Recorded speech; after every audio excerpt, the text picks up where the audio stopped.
Civils సాధించాలంటే ఏం చేయాలి, కమిట్మెంట్తో పనిచేస్తూ విద్యార్థికి కావాల్సిన లక్షణాలు ఏంటి, ఫిట్నెస్తో పాటు మైండ్ సెట్ ఎలా ఉండాలనే విషయాన్ని ఆయన నేర్పుతున్నారు. ఆయనే మేజర్ ఎస్పీఎస్ ఓబరాయ్ గారు.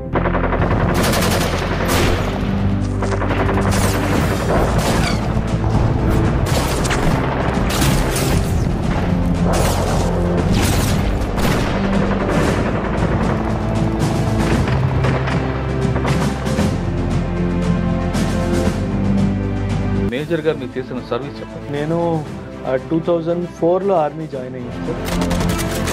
10+1 11 ఇయర్స్ ఆఫ్ టోటల్ నేను ఆర్మీలో సర్వీస్ చేశాను సార్. ఎక్కడెక్కడ పనిచేస్తారండి? దాదాపు ప్రతి ఒక్క సరిహద్దుని చూసాను. ట్రైనింగ్ ఎలా ఉంటుంది సార్? చాలా tough. Generally you enter the army as a boy, you exit as a man. SSB select అయిన వాడు he is a true leader and he is a person who will never leave you in the heat of the battle. అంటే చాలా పెద్ద tags. Rahul Dravid కానివ్వండి, అమితాబ్ బచ్చన్ కానివ్వండి, షారూక్ ఖాన్ కానివ్వండి, సియాచిన్లో కూడా service చేశాను సార్. -69 చూసాను. తట్టుకోగలిగింది మన బాడీ సార్. అంటే దేశ సేవ, ఆ దేవుడే తాపం. రాజస్థాన్ మైనస్ నుంచి +53. ఆ ట్యాంక్స్ మీద ఆమ్లెట్ వేసుకోవడం, ఆ ట్యాంక్స్ మీద చికెన్ ఫ్రై చేసుకోవడం, టచ్ చేస్తే ఇది వెళ్ళిపోతుంది. అంత వేడిగా మీకు బాగా టఫెస్ట్ ఫైట్ అని చెప్పండి. ఒకరోజు మా మీద అంబుష్ జరిగింది. కాలువలో పడుకున్నాను, పైనుంచి బుల్లెట్స్ వెళ్తున్నాయి. దేవుడు ఉన్నాడు కాబట్టే బయటకు వచ్చాం. మన వాళ్ళు కూడా అటువైపు చేస్తుంటారు ఏమన్నా? సర్జికల్ స్ట్రైక్స్ చాలా బ్యాట్ యాక్షన్ అంటారు సార్, బటాలియన్ యాక్షన్ టీమ్ అంటారు. రాత్రులు వచ్చి మనం ఒక సింగిల్ పోస్ట్ మీద అటాక్ చేసి వాళ్ళు తల నరికి తీసుకెళ్ళిపోయారు. వాళ్ళు 2 తీసుకెళ్లారు సార్, మేము 4 తీసుకెళ్ళాం. ఇన్స్టిట్యూట్ పెట్టాలి పిల్లలందరికీ, సివిల్స్ ప్రిపేర్ చేయించాలని ఆలోచన ఎందుకు వచ్చింది? ఒక ఇన్స్టిట్యూట్కి వెళ్ళాను సార్ ఢిల్లీలో. అంటే ఎంత కమర్షియల్ అనిపించిందంటే, ఏం కావాలి, ఇది కావాలా, ఓకే 2.5 లక్షలు కట్టయి ఈ 4 బుక్కులు తీసుకో వెళ్ళిపో. ప్రతి చోట నేను చూసింది ఓన్లీ కమర్షియల్ యాంగిల్ మాత్రం. బట్ అక్కడ జరిగింది మాత్రం స్టూడెంట్స్కి అన్యాయమే. ఫస్ట్ ఎక్కడ పెట్టారు? ఎంతమంది స్టూడెంట్స్తో స్టార్ట్ అయ్యారు? అశోక్ నగర్లో పెట్టాను సార్. ఫస్ట్ 2021 అయితే ఫౌండేషన్ క్లాసెస్ అట్లా. ఎవరెవరు ఎక్కడ మోసపోయినా సరే వాళ్ళ ప్రిపరేషన్లో మైనస్ ఐడెంటిఫై చేసి దాన్ని ప్లస్గా మార్చారు. బోర్డు మీద పెన్ను పెట్టకుండా ఇన్స్టిట్యూట్ నడిపిన వాళ్ళు కూడా ఇప్పుడు కూడా ఉన్నారు. అంటే మీరు లక్షల స్టూడెంట్స్ తీసుకొని, నేను ఈ సబ్జెక్ట్ మీద యూట్యూబ్ వీడియో చేశాను, ఆ యూట్యూబ్ వీడియో చూసుకోండి. పిల్లలు ఎప్పుడు ఎక్సలెంట్గా పర్ఫామ్ చేస్తారంటే, సార్ చూస్తున్నారు, అటెండెన్స్ తీసుకోవడము, వాళ్ళకి మెసేజ్ పెట్టడము, ఇది ఎవరు చేయట్లేదు. అడ్మిషన్ తీసుకున్నాడా, సరే వచ్చాడా లేదా సంబంధం. ఇంకో విషయం సార్, నా వీడియో అయినా సరే, ఏ వీడియో అయినా సరే, వీడియో చూసి మాత్రము ఏ ఇన్స్టిట్యూట్ జాయిన్, ర్యాంకర్స్ని చూసి మాత్రం ఏ ఇన్స్టిట్యూట్ జాయిన్ సార్. అక్కడికి వెళ్ళాక అక్కడ టెస్ట్లు ఏం జరుగుతున్నాయి, షెడ్యూల్స్ ఎలా జరుగుతున్నాయి, అక్కడ పిల్లలతో మాట్లాడిన తర్వాతే డబ్బులు కట్టండి. మీ దగ్గర వచ్చిన వాళ్ళకి ప్లాన్ బి ఉండి రమ్మంటారా? లేదు, క్రియేట్ చేస్తాను. ఎందుకంటే వాళ్ళలో స్ట్రెంగ్త్ ఐడెంటిఫై చేయాలి సార్. ఫస్ట్ వాళ్ళకి ప్లాన్ బి చూపించే బాధ్యత కూడా నాదే సార్. ఎందుకంటే యూపీఎస్సీ ప్రతి ఒక్క స్టూడెంట్ పాస్ అవ్వలేడు సార్. ప్లాన్ బిగా ఇంకేమైనా గవర్నమెంట్ సెక్టర్లో పెట్టుకోవాలా, ఇవన్నీ నేను చెప్తాను. ప్రిలిమ్స్లోనే పోయిన వాళ్ళకి ఏం చెప్తారు? Mentorship programme. పాస్ అయిన పిల్లల్ని నేను పట్టించుకుంటాను, నేను ఫెయిల్ అయిన పిల్లల్ని పట్టించుకుంటాను. నా గ్యాంగే వాళ్ళు సార్. ఎందుకంటే పాస్ అయిన వాడు పాస్ అయిపోతాడు సార్, ఫెయిల్ అయిన వాడిని పాస్ చేయించాలి సార్. అక్కడే కదా కిక్ వచ్చేది. గోల్డ్ని డైమండ్ చేయడంలో కిక్ లేదు సార్, స్టోన్ని డైమండ్ చేయాలి. అంటే వాడు చదవట్లేదు ఎంత చెప్పినా అది ఐడెంటిఫై చేసి వాళ్ళు ఆన్సర్లు రాయాలి, నేను గుడ్ రాయాలి, అది నా. కానీ చాలామంది ఢిల్లీ వెళ్తేనే సివిల్స్ అనుకునే వాళ్ళకి మీరు మెసేజ్, ఢిల్లీలో వాళ్ళకి ఏదైతే దొరుకుతుందో నేను హైదరాబాద్లో ఇస్తాను. That's my promise. As a soldier I'm making it. Any competitive ఎగ్జామ్కి ప్రిపేర్ అవుతున్నప్పుడు 4 విషయాల్ని పక్కాగా అవాయిడ్ చేయాలి sir. Crime, cinema, cricket, politics. ఈ 4 ఎవరైతే ప్రిపరేషన్ స్టేజ్లో అవాయిడ్ చేస్తారో ఎవ్వడు తన్ని ఆపు.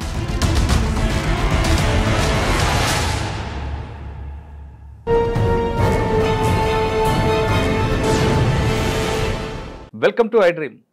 సాధారణంగా సామాన్య కుటుంబంలో పుట్టిన వాళ్ళు కానీ మధ్యతరగతి కుటుంబంలో పుట్టిన వాళ్ళు కానీ సివిల్స్ రాయాలి, తమ పిల్లలకి సివిల్స్ చదివించాలని చాలామంది తల్లిదండ్రులు అనుకుంటుంటారు. సివిల్స్ అనగానే కాన్వెంట్ చదువులో చదువుకోవాలి, లేదా బాగా డబ్బునింట్లో పుట్టాలి, లేదా ఢిల్లీ వెళ్ళి కోచింగ్ తీసుకుంటేనే సివిల్స్ సాధించవచ్చు అని చాలామందికి అపోహలు ఉన్నాయి. కానీ ఇటీవల మన రాష్ట్రంలో తెలుగు రాష్ట్రాలు తీసుకుంటే చాలామంది యువతీ యువకులు కష్టపడి, అంటే ప్రభుత్వ స్కూల్లో చదివిన తర్వాత కష్టపడి వాళ్ళే చాలామంది ర్యాంకులు సాధించారు. దాదాపు నాకు తెలిసి 20-30 మంది 2023 బ్యాచ్లో వచ్చారు. అయితే సివిల్ సాధించాలంటే ప్రతి వ్యక్తికి ఒక పట్టుదల, వాటితో పాటు వాళ్ళ కమిట్మెంట్ ఉంటేనే అవుతుంది. కానీ అటువంటి వాళ్ళకి కాకుండా కొంతమంది మాకు ఎవరు సలహాలు ఇవ్వట్లేదు అని భావించే వాళ్ళకి ఇప్పుడు చాలామంది అకాడమీలు పెడుతున్నారు. అకాడమీ అనగానే కొంతమంది కార్పొరేట్ స్కూల్స్ చిన్నప్పటి నుంచే 6th క్లాస్ నుంచే IAS academy, IAS foundations course అంటూ రకరకాల ప్రకటనలు చేస్తూ ముందుకు తీసుకెళ్తారు. కానీ అక్కడికి వెళ్ళిన తర్వాత అసలు బేసిక్ సబ్జెక్ట్ లేకుండానే వాళ్ళకి ఐఏఎస్ అనేది లేదా సివిల్స్ గురించి చెప్తే వాళ్ళకి బుర్రకు ఎక్కకుండా చాలామంది ఫెయిల్స్ అయిపోతుంటారు. ప్రకటనలు చూసి మోసపోయి వెళ్తున్న వారు చాలామంది పిల్లలు చాలా కష్టాలు పడుతూ ఆ ట్రస్ట్ తట్టుకోలేక కొంతమంది ఆత్మహత్యలు చేసుకుంటుంటారు.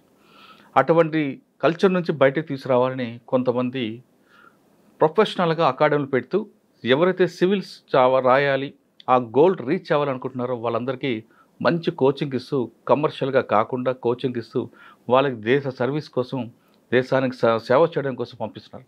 అటువంటి అకాడమీలో ది బెస్ట్ అకాడమీ ఇప్పుడు మనకి మంచి అకాడమీ వస్తుంది. అకాడమీ పేరు మీకు తర్వాత రివీల్ చేస్తా.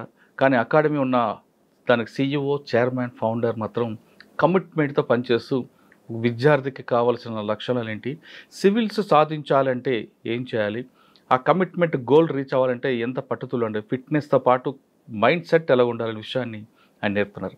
ఆయనే ఈ వారం మన గెస్ట్. పేరు మేజర్ SPS ఓబ్రాయ్ గారు. ఆయన అకాడమీ చాలా చక్కగా ఉంది. అకాడమీ పేరు ఆయనతో చెప్పించి ఆ పేరు ఎందుకు పెట్టాల్సి వచ్చిందో ఆయన నోటిదని విద్దాం. ఆయన అడిగి సివిల్స్ సాధించాల్సిన వారు ఎలాంటి కోర్స్ తీసుకోవాలి, అంటే కేవలం సివిల్స్ అంటే అందన ద్రాక్ష పండ, లేదు ఎవరైనా సాధించవచ్చా అనే విషయాన్ని ఆయన అడిగి తెలుసుకుందాం. సార్ నమస్తే. నమస్తే సార్. నమస్తే సార్. మీరు సాధారణంగా మీరు ఆర్మీ ఆఫీసర్. సార్. ఆర్మీ అనగానే డిసిప్లైన్, క్రమశిక్షణ, కమిట్మెంట్ అదంతా ఉంటుంది. ప్లస్ దేశం కోసం ఏదైనా చేయడానికి ముందుండే వాళ్ళు మీరు. పర్టికులర్గా మీ అనకూడదు, మీ సామాజిక వర్గం కూడా, ఆ కమ్యూనిటీ కూడా మిలిటరీ అనగానే ముందు గుర్తుకొచ్చేది మీ కమ్యూనిటీ. వాళ్ళు సరిహద్దులో అర్ధరాత్రి అపరాధం ఉండదు, ఫుడ్ గురించి ఆలోచించరు, అంత కమిట్మెంట్గా పనిచేస్తారు. ఆ డిసిప్లిన్ ఉన్న మీరు ఈ అకాడమీలోకి పెట్టడానికి రీజన్ ఏంటి? ఇక్కడికి వచ్చిన తర్వాత చాలామంది మీరు పెట్టిన ఏరియాలో అంత middle class people, above middle class కనిపిస్తుంటారు. వాళ్ళకి ఏ విధంగా మీరు మెంటర్గా చేస్తుంటారు? అంటే కేవలం ఫైనాన్షియల్ కాకుండా ఫిజికల్గా కానీ మెంటల్గా కానీ వాళ్ళు ఎలాగ మీరు దాన్ని తీసుకొస్తుంటారు? ఈ ప్రశ్నకు సమాధానం చెప్పే ముందు, ఇటీవల కాలంలో కమర్షియల్ అయిపోతున్న ఈ కోచింగ్ సెంటర్లకి, పర్టికులర్గా 6వ క్లాసు నుంచే ఐఏఎస్ ఫౌండేషన్ కోర్సు అని కొన్ని కార్పొరేట్ స్కూల్ ప్రకటనలకి, వాటికి మీరు ఇచ్చే సమాధానం ఏంటి? కొన్ని చూస్తుంటే కమర్షియల్గా తీసుకుంటూ ఒక ఇంటర్వ్యూ చేసుకొని ఆ అబ్బాయిని మా స్టూడెంట్ అంటూ కొంతమంది ఇన్స్టిట్యూషన్లో పెడుతున్నారు. వాళ్ళకి ఇచ్చే మెసేజ్ ఏంటి? ఈ ప్రశ్న సమాధానం చెప్పే ముందు ఓబ్రాయ్ గారి ఫ్యామిలీ బ్యాక్గ్రౌండ్ చెప్పండి. So I was Born and brought up in Hyderabad sir. Actually మా అమ్మవారు Visakhapatnam. My dad was a naval officer sir. So they met in Vizag, they got married. That's how I can talk so fluently in Telugu. Telugu రావడానికి కారణం ఏంటంటే ఇంక మాతృభాష sir. అమ్మతో మాట్లాడే భాష. ఎస్, మాతృభాష కాబట్టి. మీరు ఒక క్వశ్చన్ అడిగారు సార్, ఈ అకాడమీ ఎందుకు వచ్చింది అని చెప్పేసి. నేను శ్రీలేఖ మ్యామ్ కలిసి పెట్టిన academy sir. Srilekha madam is the founder director sir. నేను అకాడమిక్ డైరెక్టర్గా ఉన్నాను, తను ఫౌండర్ డైరెక్టర్గా ఉన్నారు సార్. సార్, అకాడమీ గురించి మీరు రివీల్ చేసే ముందు ఒకసారి మీ ఫ్యామిలీ బ్యాక్గ్రౌండ్, మీరు మేజర్గా మీకు చేసిన సర్వీస్ చెప్పండి. సార్, నేను 2004లో ఆర్మీ జాయిన్ అయ్యాను సార్. CDS ఎగ్జామ్ పాస్ అయ్యి UPSC కండక్ట్ చేస్తుంది సార్. CDS ఎగ్జామ్, ఈ ఎగ్జామ్ పాస్ అయ్యి 2004లో ఆర్మీ జాయిన్ అయ్యి 1 year బేసిక్ మిలిటరీ ట్రైనింగ్ చెన్నైలో చేశాను సార్. చెన్నైలో ట్రైనింగ్ అయిపోయాక ఒక 10 years I served in the army sir. So 10+1 11 years of total నేను ఆర్మీలో సర్వీస్ చేశాను సార్. పనిచేస్తారండి. నేను దాదాపు ప్రతి ఒక్క సరిహద్దుని చూశాను సార్. అంటే చైనా బార్డర్ కానివ్వండి, పాకిస్తాన్ బార్డర్ కానివ్వండి, మ్యాన్మార్ బార్డర్ కానివ్వండి, బంగ్లాదేశ్తో బార్డర్ కానివ్వండి, ప్రతి ఒక్క బార్డర్ నేను సర్వీస్ చేశాను. సార్ ఫస్ట్ పోస్టింగ్ ఎక్కడ మీకు ట్రైనింగ్? ఫస్ట్ జేఎండ్కే. సార్ సాధారణంగా ట్రైనింగ్ ఎలా ఉంటుంది సార్? చాలా టఫ్ సార్. జనరలీ యూత్లో ఒక అపోహ ఏంటంటే ఆర్మీ అంటే సూపర్ మ్యాన్ ఉండాలి. అది కాదు సార్. ఆర్మీకి కావాల్సింది ఫిజికల్ స్ట్రెంగ్త్ కాదు sir, mental strength. Never give up attitude కావాలి sir. At the time of joining basic physical test ఉంటుంది సార్. అది చాలా బేసిక్ సార్.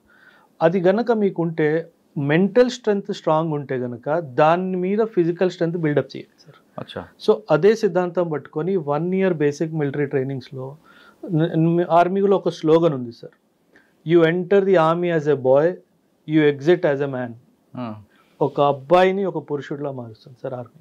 సో అందులో క్రమశిక్షణ అవనివ్వండి, హెల్త్ పరంగా క్రమశిక్షణ అవనివ్వండి, ఆలోచించే విధానము, దేశ సేవ ఒక ఆలోచన, ఇవన్నీ చాలా చాలా సైంటిఫికల్గా ఇంగ్రేన్ చేస్తారు సార్ ప్రతి ఒక్క. ఫస్ట్ మనం ఆర్మీలోకి వెళ్ళాలంటే బేసిక్ ట్రైనింగ్ ఏముంటుంది అంటే మనకి వాళ్ళ ఫిట్నెస్ కానీ సార్ ఆర్మీ సెలక్షన్ ఎలా ఉంటుంది sir? Army selection 2 stages sir. ఒకటి ఎన్డీఏ ద్వారా, ఒకటి సిడిఎస్ ద్వారా సార్.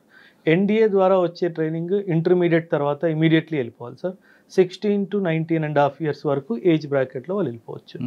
అండ్ ఒకవేళ గ్రాడ్యుయేషన్ చేసాక వెళ్ళాలి అనుకున్న వాళ్ళు గ్రాడ్యుయేషన్ అయ్యాక అప్ టు 25 years వీళ్ళు సిడిఎస్ ఎగ్జామ్ రాసి వెళ్ళాలి సార్. ఓకే. ఎన్డీఏ ఇంటర్మీడియట్ తర్వాత, సిడిఎస్ వచ్చేసి గ్రాడ్యుయేషన్ తర్వాత. సో నేను ఎన్డీఏ ఎగ్జామ్ పాస్ అయ్యాను సార్, కానీ అప్పట్లో మదర్ ఒప్పుకోలేదు సార్. సో 3 years గ్రాడ్యుయేషన్ చేసి తర్వాత వెళ్దూలే అన్నట్టుగా మాట్లాడితే మళ్ళీ సిడిఎస్ రాసి మళ్ళీ ఎగ్జామ్ పాస్ అయ్యి సిడిఎస్ అయిపోయాక 2004లో ఫైనలీ అంటే సెలక్షన్ ఏం చేస్తారు? ఫిట్నెస్ కానీ మీకు మార్నింగ్ ఎన్ని గంటలకి sir? 4 o'clock sir. 4 o'clock morning లేచే టైం ఉంది సార్, రాత్రి పడుకునే టైం లేదు సార్. ఒకసారి అదృష్టం బాగుంటే గంటన్నర దొరకవచ్చు సార్, ఒకసారి బాగాలేకపోతే ఆ టైం కూడా దొరకదు. మీరు ఇంటర్మీడియట్ దాని తర్వాత వెళ్ళారు కదండి, అమ్మగారు వద్దన్నారు, ఆగిపోయారు, డిగ్రీ తర్వాత వెళ్ళారు. అవును సార్. సెలక్షన్కి వెళ్లే ముందు కొంతమంది కోచింగ్ సెంటర్స్ ఉంటాయి, ఆర్మీలో సెలక్షన్ కోచింగ్ ఇవ్వబడి సార్. సార్ అవన్నీ నిజమే అంటారా?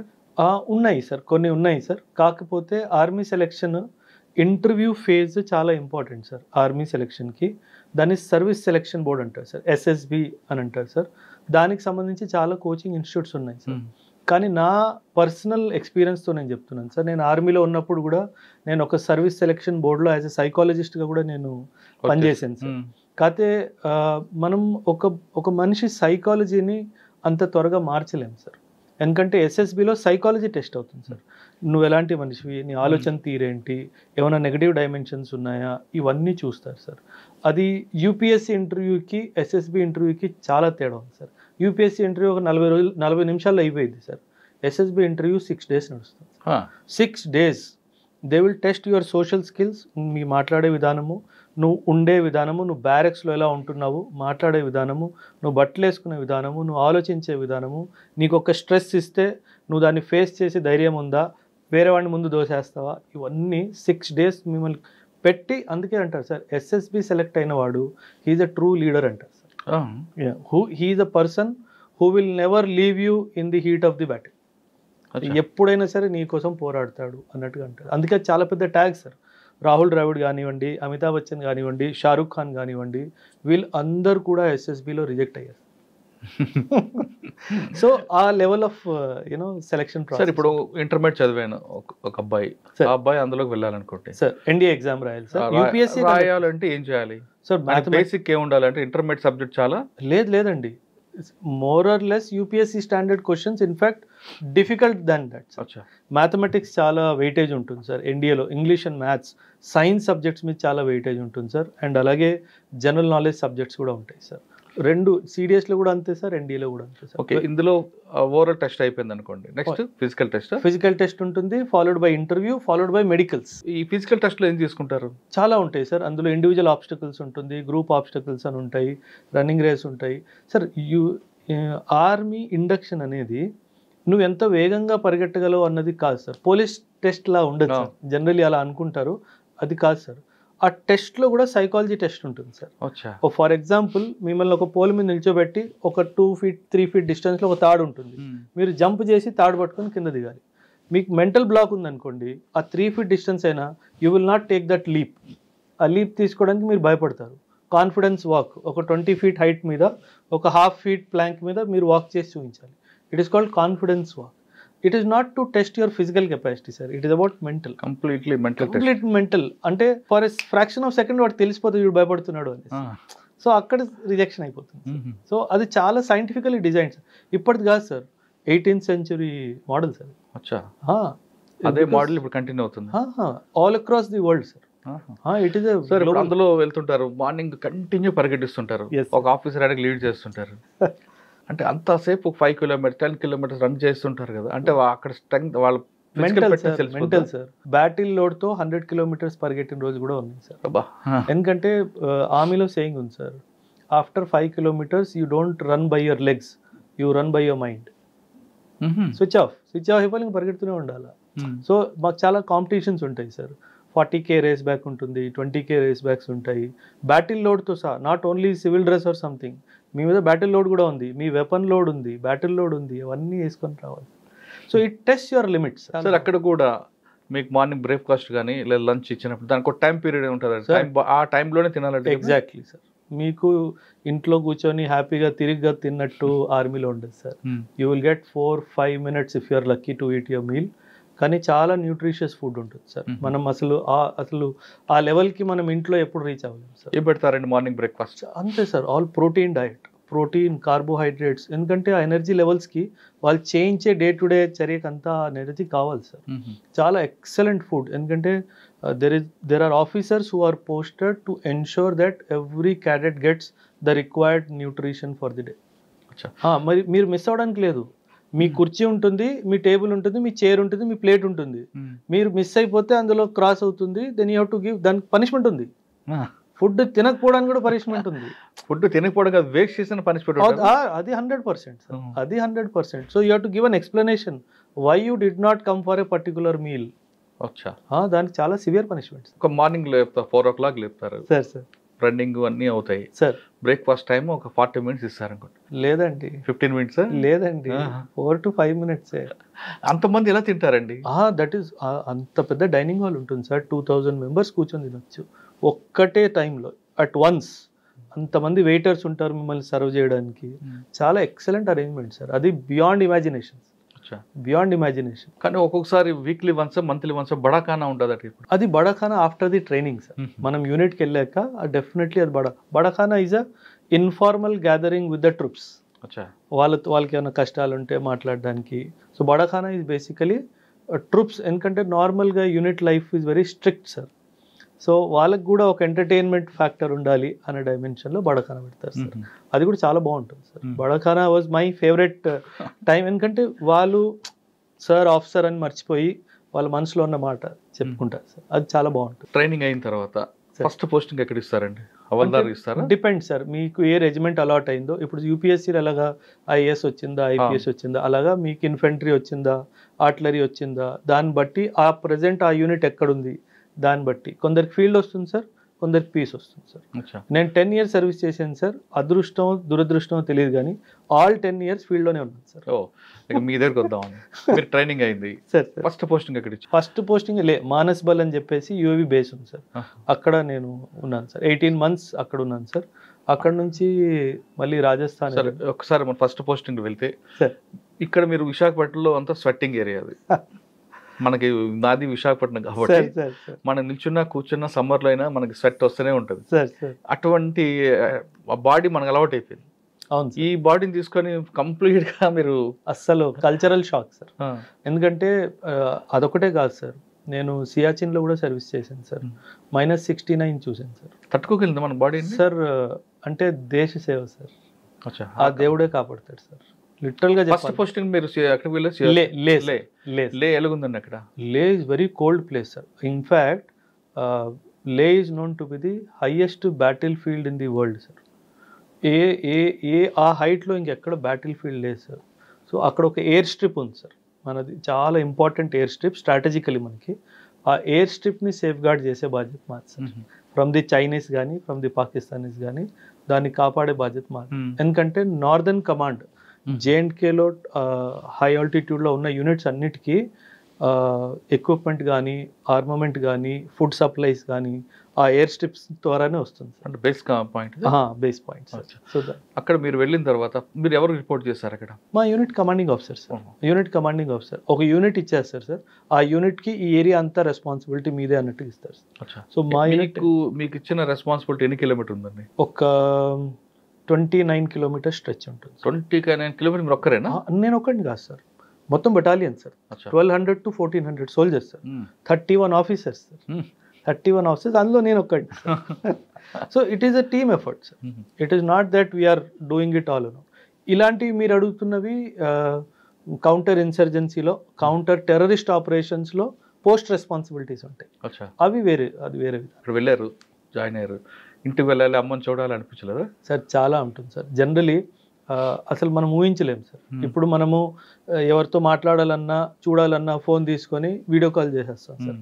అక్కడ ఇవన్నీ లేవు సార్. ఫోన్ లేదు సార్, వీడియో కాల్ లేదు సార్. అంటే ఒక్కొక్కసారి శాటిలైట్ ఫోన్ కూడా పనిచేయదు సార్. అంటే మేము ఇంటి వాళ్ళతో మాట్లాడడానికి 8 నుంచి 10 కిలోమీటర్లు, కొండల్లో 8 నుంచి 10 అంటే ఇంటూ 4 వేసుకోండి సార్. అంటే 30 కిలోమీటర్లు నడిచి ఫోన్ చేసి మళ్ళీ తిరిగి వచ్చిన రోజులు కూడా ఉంది. ఎందుకంటే ఆ వ్యవస్థ లేదు సార్. అప్పట్లో లేదు, ఇప్పట్లో ఎలా ఉందో నాకు తెలియదు సార్. అప్పట్లో అసలు లేదు. మీకు అక్కడ బాగా మెమరబుల్ ఇష్యూ చెప్పండి సార్. బాగా మెమరబుల్ అంటే మీరు అన్నట్టుగా వెదర్ సార్. నేను యాక్చువల్లీ ఏప్రిల్లో నేను జాయిన్ అయ్యాను sir. By the time November December వచ్చేసరికి ఇంకా నేను తట్టుకోలేకపోతున్నాను సార్. అయితే మా doctor, I was feeling not well, doctor దగ్గరికి వెళ్ళాను సార్. నాకు బీపీ ఏదో ఫ్లక్చువేట్ అవుతున్నట్టు అనిపిస్తుంది అని బీపీ చెక్ చేశాడు. అయితే నేను I don't take alcohol sir, నాకు అలవాటు లేదు సార్, ఎప్పుడు తీసుకోలేదు. సో హీ వాజ్ లైక్ అరే సర్దార్ दारू पी ले थोड़ा ठीक हो जाएगा. मैं सर दारू तो नहीं पीऊँगा, you give me medicine, I will take medicine. He said don't worry, the divine power will protect you. That day sir, ఆ రోజు తర్వాత నేను సియాచిన్లో కూడా వెళ్ళాను, ఏనాడు చలేయలేదు సార్. ఆయన ఎందుకు అన్నాడో ఆ మాట నాకు తెలియదు, కానీ దేవుడే నీకు కాపాడుతాడని చెప్పాడు. ఎందుకంటే ఆ వెదర్లో ఆల్కహాల్ అన్నది it is a medicine sir, it will keep your body warm from inside. అయినా నేను తీసుకునేవాడిని కదా సార్. వైన్ కన్నా దేవుడే నమ్మారు. అంతే. ఓకే, ఎంతకాలం? 18 months ఉన్నారండి ఇక్కడ? 17 months వరకు. నెక్స్ట్ ట్రాన్స్ఫర్ ఎక్కడ వచ్చారు? రాజస్థాన్ సార్. కంప్లీట్ గా 53 సార్, మైనస్ నుంచి ప్లస్ 53 సార్. మీరు ఆశ్చర్యపోతారు సార్. మాకు ఆమె ట్యాంక్స్ ఉంటాయి, ఆ ట్యాంక్స్ మీద ఆమ్లెట్ వేసుకోవడం, ఆ ట్యాంక్స్ మీద చికెన్ ఫ్రై చేసుకోవడం. మా ట్యాంక్ స్టవ్ సార్, అంత వేడి. మీరు టచ్ చేస్తే ఇది వెళ్ళిపోతుంది సార్, అంత వేడిగా ఉంటుంది tank. So that was a very different, quite opposite. ఇంకో గమ్మత్ ఉంది సార్, ఇది western most sector of the Indian army. Next posting eastern most సెక్టర్కి వెళ్ళాను. కంప్లీట్ రైన్ ఉంటుంది కంప్లీట్ గా. అంటే నార్త్ నుంచి వెస్ట్కి వెళ్ళాను, వెస్ట్ నుంచి ఈస్ట్కి వెళ్ళాను. మీరు జాగ్రఫీ చదివినట్టయితే బ్రహ్మపుత్ర ఎక్కడైతే యూటర్న్ తీసుకొని ఇండియాలో ఎంటర్ అవుతుందో that is called Lohit valley sir. అక్కడ ఒక పోస్ట్ ఉంది, కిబితూ పోస్ట్ అని చెప్పేసి, ఆ పోస్ట్ కమాండర్గా ఉన్నాను సార్. అంటే అండ్ అక్కడ బోర్డు కూడా ఉంటుంది, this is the eastern most road of India అని చెప్పేసి. అంటే వెస్ట్ నుంచి ఈస్ట్కి వెళ్ళాను, నార్త్ నుంచి వెస్ట్కి వెళ్ళాను. సో అలా ట్రయాంగిల్ ఫామ్ అనమాట. ఈ 3 ప్రాంతాలు పనిచేస్తారు కదా మీరు సార్, ఎక్కడ మీకు బాగా ఎంజాయ్ చేశారు? ఎంజాయ్మెంట్ అంటే ఇక్కడ బాగా పనిచేయాలి ఇంకా. అరుణాచల్ ప్రదేశ్ సార్. అరుణాచల్ ప్రదేశ్లో లోహిత్ వ్యాలీ.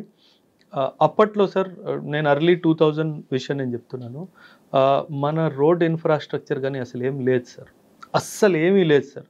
అంటే ఒక్క బ్రిడ్జ్ గనక చైనీస్ వాళ్ళు కూల్చేస్తే మేము రిటర్న్ కూడా రావడానికి లేదు. సో ఆ పరిస్థితుల్లో మేము డ్యూటీ చేసాం సార్. అంటే మీరు టైర్కి చైన్లు కట్టేవాళ్ళం సార్, ఎందుకంటే జిప్సీ పైకి వెళ్తుంది మళ్ళీ వెనక్కి వచ్చేస్తుంది, వెనక లోయ ఉంది సార్. సో టైర్లకి చైన్స్ కట్టిన తర్వాత కూడా జిప్సీలు వెళ్ళిపోయాయి సార్. అందుకే మాకు ఎప్పుడు డోర్ లాక్ రూల్ లేదు sir. Door has to be always open. ఆ లాకింగ్ మెకానిజం తీసేస్తారు సో దట్ ఇమీడియట్గా జంప్ చేయడానికి మనకు సులువుగా ఉంటుంది అనే డైమెన్షన్. అయినా చాలా సోల్జర్స్ని కోల్పోయాను సార్. సో అక్కడ అనిపించేది సార్, ఇక్కడ మనం చాలా డెవలప్ చేయాలి ఏరియాని, ఇన్ఫ్రాస్ట్రక్చరలీ అన్నట్టుగా. ఇప్పుడు జరుగుతుంది సార్, ఇప్పుడు చాలా ఆనందం వేస్తుంది అది చూస్తే, ఒక్కదాని తర్వాత ఒకటి జరుగుతుంది సార్. అయితే అక్కడ చాలా అనిపించేది. ఇన్ఫ్యాక్ట్ మీరు హిస్టరీ చదివితే కనుక 1962లో, నేను పిల్లలు ఎవరైతే వింటున్నారో వాళ్ళకు కూడా చెప్తాను, there is a battle called battle of Walong, WALONG, battle of Walong. మన సోల్జర్స్ మన గవర్నమెంట్ నుంచి మీరు పోస్ట్ వదిలేయండి, తిరిగి వచ్చేయండి అని చెప్పిన తర్వాత కూడా వాళ్ళు వదిలేయకుండా లాస్ట్ మ్యాన్ లాస్ట్ బుల్లెట్ వరకు ఫైట్ చేశారు. ఆ ప్లేస్లో నిల్చుంటే అదొక తెలియలేని ఒక సైలెన్స్ ఉంది సార్ ఆ ప్లేస్లో. ఇప్పుడు కూడా అంతమంది అక్కడ ప్రాణం కోల్పోయి దేశ సరిహద్దుల్ని కాపాడారు సార్. సో అది చాలా బాగా టచింగ్, తెలియకుండానే అక్కడ ఒక చాలా బాగా సార్. ఓకే సార్ సార్, మన ఫైరింగ్ మీకు ట్రైనింగ్ ఎక్కడ ఇస్తారు? అకాడమీలో కూడా ఉంటుంది సార్, యూనిట్లో కూడా రెగ్యులర్ ట్రైనింగ్ ఉంటుంది. ఎక్కడ అకాడమీ ఎక్కడ మీది? Academy Chennai sir, officers training అకాడమీలో బేసిక్ మిలిటరీ ట్రైనింగ్ ఉన్నప్పుడు కూడా ట్రైనింగ్ ఉంటుంది. అదే తర్వాత యూనిట్లో కూడా రెగ్యులర్గా firing training is a must sir. And as an officer, because firing మీద కంట్రోల్ పెట్టేదే మేము సార్, ఫైరింగ్ మీద. సో దట్ ఈస్ వై మా ఫైరింగ్ స్టాండర్డ్స్ చాలా బాగుంటుంది సార్. సో ఈ 3 ప్రాంతాలు పనిచేస్తారు కదా, చేసినప్పుడు మీకు ఎప్పుడైనా మన టార్గెట్ ఎప్పుడైనా కనబడ్డారా, లేదా వాళ్ళతో ఎప్పుడైనా? చాలా మంది సార్, అంటే మనకి సినిమాల్లో చూపినట్టుగా ఉండదు సార్ సినిమాలు. అందుకే నేను జనరలీ ఆర్మీ సంబంధించిన సినిమాలు నేను వెళ్ళను సార్, ఎందుకంటే అక్కడ జరిగేది ఒకటి, వీళ్ళు చూపించేది ఇంకోటి. నేచురల్గా ఆర్మీ కాదు, పోలీస్ కూడా వేరేగా చూపిస్తూ ఉంటారు. సో అలా ఏం లేదు సార్, చాలా ఫ్లాగ్ మీటింగ్స్ ఉంటాయి. అంటే ఇప్పుడు మీరు నేను ఎలా కూర్చొని మాట్లాడుతున్నామో అలా వాళ్ళ ఆర్మీ కమాండర్ వస్తారు, మేము కూర్చొని వితౌట్ వెపన్స్, బాబు ఈ ప్రాబ్లమ్స్ ఉన్నాయి, ఇక్కడ ఈ ప్రాబ్లమ్స్, వార్ లైక్ సిచ్యువేషన్ ఉన్నప్పుడు అప్పుడు ఎవడు దొరుకుతాడా అని చూస్తాం, కానీ నార్మల్ టైంలో మటుకు అలా ఉండదు. అంటే ఈ సినిమాలో చూపిస్తున్నట్లుగా మనం మీకు అడుగుతున్నా సార్ సరౌండింగ్ బార్డర్స్కి వచ్చేసరికి వాళ్ళు వస్తుంటారు, గ్రానైట్ విసురుతుంటారు, ఇవన్నీ జరుగుతుంటాయి? లేదండి, లేదు. That only when the situation is bad, only when the war like situation is there, అప్పుడు ఇవన్నీ జరుగుతాయి తప్పితే నార్మల్ పీస్ టైంలో అంతగా ఏముండదు. కానీ ఒక్కొక్కసారి మనకి ఆర్ఎస్పురా పంజాబ్ లాంటి, జమ్మూ కావచ్చు, ఇటువంటి సెక్టార్లు, పూంచ్ సెక్టార్, అవును సార్, ఈ సెక్టార్లో ఎక్కువగా గ్రానైట్లు పడుతుంటాయి కదా అట్టుండే. అవును, అంటే ఇట్ ఈస్ మిస్చీఫ్ సార్. అంటే వాళ్ళు సార్, మనము పాకిస్తాన్ని అర్థం చేసుకోవాలి sir. Pakistan is a semi failed state sir. Semi failed state కాబట్టి ఆ గవర్నమెంట్ కూడా కొన్ని విషయాల్లో ఆర్మీ మీద కంట్రోల్ వీక్ ఉంది sir. So just to keep the issue of Kashmir alive వాళ్ళు ఏదో పని చేస్తారు. అంటే మనం ప్రొవోక్ చేయడానికి చేస్తుంటారు వాళ్ళు. మనకు ప్రొవోక్ అని కాదు సార్, ఇక్కడ గొడవ ఉంది, ఈ గొడవను మేమే సాల్వ్ చేయగలం, ఆర్మీయే సాల్వ్ చేయగలదు అని పొలిటికల్ లీడర్షిప్ని కంట్రోల్ చేయడానికి ఆ డైమెన్షన్లో పాకిస్తాన్ ఆర్మీ, పాకిస్తాన్ అంతే. కానీ అంత సిచ్యువేషన్ బ్యాడ్ ఏం లేదు, అంటే not on a day to day base sir. ఇప్పుడు కొన్ని మీరు చేసిన విలేజ్లో మనకు బార్డర్ కనిపిస్తుంటుంది సార్. ఆర్మీకి మనకి ఉన్నది ఇష్యూస్ పక్కన పెడతాం, జనరల్ పబ్లిక్ పాకిస్తాన్ కానీ ఇండియా వాళ్ళు కలిసిమెలిసి ఉంటుంటారా? చాలా సార్, ఎందుకంటే మనకి బౌండరీ డిజైన్ చేసినప్పుడు అంత లాజిక్ అప్లై చేయలేదు సార్ వీళ్ళు. ఏమైందంటే సే ఫర్ ఎగ్జాంపుల్ సడన్గా మీరు అటు కూర్చున్నారు, నేను ఇటు కూర్చున్నాను, గవర్నమెంట్ వచ్చి ఇదే సరిహద్దు అనేసింది, సో తమ్ముడు అటు ఉండిపోయాడు అన్నిటి వచ్చేసాడు. సో ఆ క్రాస్ కల్చరల్ లింకేజెస్ ఉన్నాయి sir. So common cultural landscape అని అంటాం నేను పాఠం చెప్పినప్పుడు, India Pakistan relationship common cultural landscape ఉంది కాబట్టే మనం గ్రేట్ వాల్ ఆఫ్ చైనా లాంటిది ఏం కన్స్ట్రక్ట్ చేయలేదు సార్. ఎందుకంటే ఒకరు కలుసుకోవాలి కదా, ఎందుకంటే ఫర్ సెంచురీస్ కలిసి ఉన్నారు. మీరు ఐ డోంట్ నో మీరు విన్నారో లేదో, మన్మోహన్ సింగ్ ఒకరోజు పార్లమెంట్లో ఒక స్టేట్మెంట్ ఇచ్చారు sir. I want to have my breakfast in Lahore, lunch in Pakistan, dinner in Afghanistan. This is how my forefathers lived and this is how I want my children also to live. అంటే ఎంత పెద్ద statement చూడండి sir. ఆయన ఏమంటున్నారంటే మన four fathers అందరు కలిసిమెలిసి ఉన్నారు, ఇలాగే ట్రావెల్ చేశారు, ఒక పాయింట్ నుంచి ఒక పాయింట్కి వెళ్తూ బ్రేక్ఫాస్ట్ లంచ్ డిన్నర్ చేసుకుంటూ ఉన్నారు, అలాగే మన ఫోర్ ఫాదర్స్ ఉన్నారు, అలాగే మన పిల్లలు కూడా కలిసిమెలిసి ఉండాలి, ఇలా కొట్టుకోవద్దు. చాలా పెద్ద స్టేట్మెంట్ సార్. అవునండి, అంటే అటువంటి కల్చర్ కనిపిస్తుంటుందా మీకు? Cross culture. అక్కడ కూడా Punjab is one of the biggest state of Pakistan కదా సార్. పార్టీషన్ లో పంజాబ్ పార్టీషన్ కదా అయింది సార్. అవును, కరెక్ట్. సో పంజాబ్ మీరు విజువల్ గా చూసారా ఎక్కడైనా పనిచేస్తున్న జాయింట్ గా కానీ? మన ఫుడ్ హ్యాబిట్స్ కానీ, డ్రెస్ హ్యాబిట్స్ కానీ, కల్చరల్ హ్యాబిట్స్ కానీ almost similar sir. Almost similar.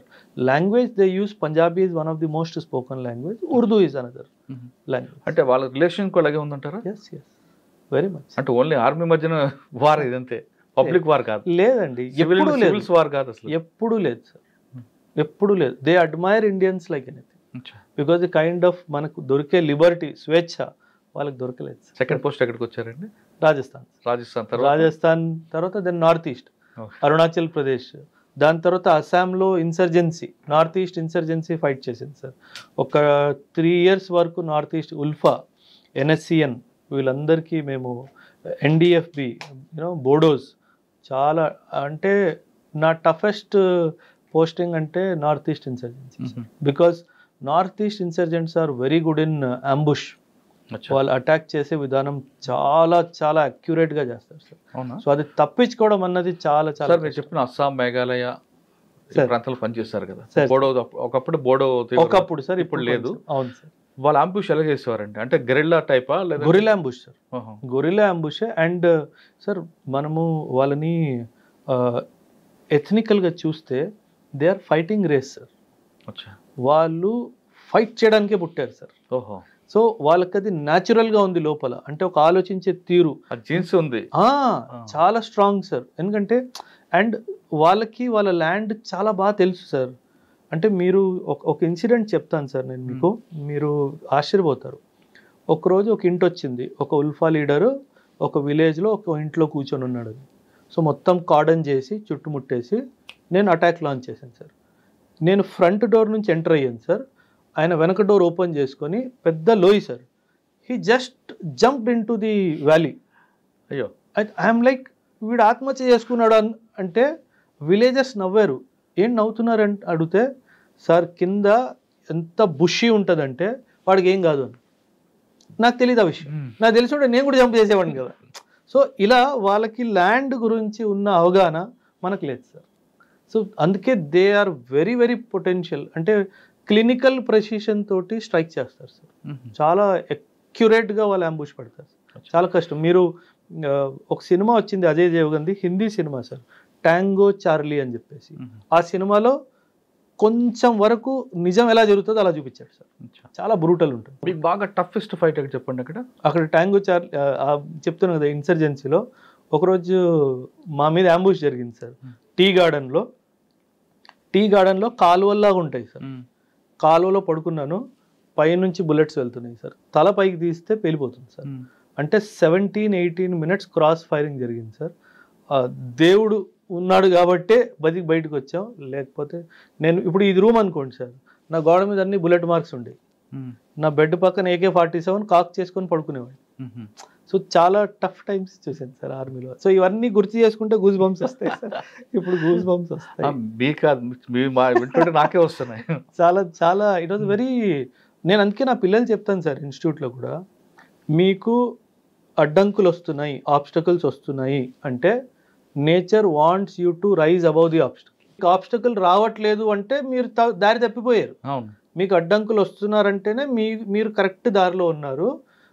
Nature మిమ్మల్ని ఆ ఆబ్స్టకల్స్ పైకి లేవాలి అన్న విధంతోనే టెస్ట్ చేస్తుంది. మీకు ఇప్పుడు అంబుష్ వేశారు, ఏదైనా ఒక మేజర్ ఇష్యూ చేస్తే మీకు ఇన్విటేషన్ పంపించినట్లు మీరు అక్కడికి వెళ్తారు, రష్ అయిపోతారు, వాళ్ళ అంబుష్ లో మీరు అటువంటి జరుగుతుంటాయా?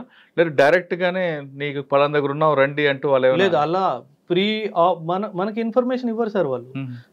ఇంకొకటి సంఘటన చెప్తాను సార్ నేను మీకు. ఒక విలేజ్లో ఒక ఇన్ఫార్మర్ ఉన్నాడు సార్. ఉల్ఫా వాళ్ళకి తెలిసిపోయింది ఆ అబ్బాయి మా ఇన్ఫార్మర్ అని చెప్పేసి. ఎలా చంపారంటే సార్, అంటే చెప్పాలో తెలీదు, వాడిని సగం చంపేసి వదిలేశారు సార్. అంటే పీకి సగం కోసేసి ఆ బ్లడ్ వస్తూ ఉంది. రాత్రి 3:30-4 o'clock అది చేసి ఉంటారు సార్. అండ్ డెఫినెట్గా ఎవరైనా వెళ్ళి చూస్తారు కదా సార్, దాని చుట్టుపక్కల బాంబు పెట్టారు సార్. అంటే సాధారణంగా ఎవరైనా మనం ఆ పరిస్థితులు చూస్తే పరిగెట్టుకుంటూ వెళ్ళి చూస్తాం కదా సార్ ఏంటా అనేసి.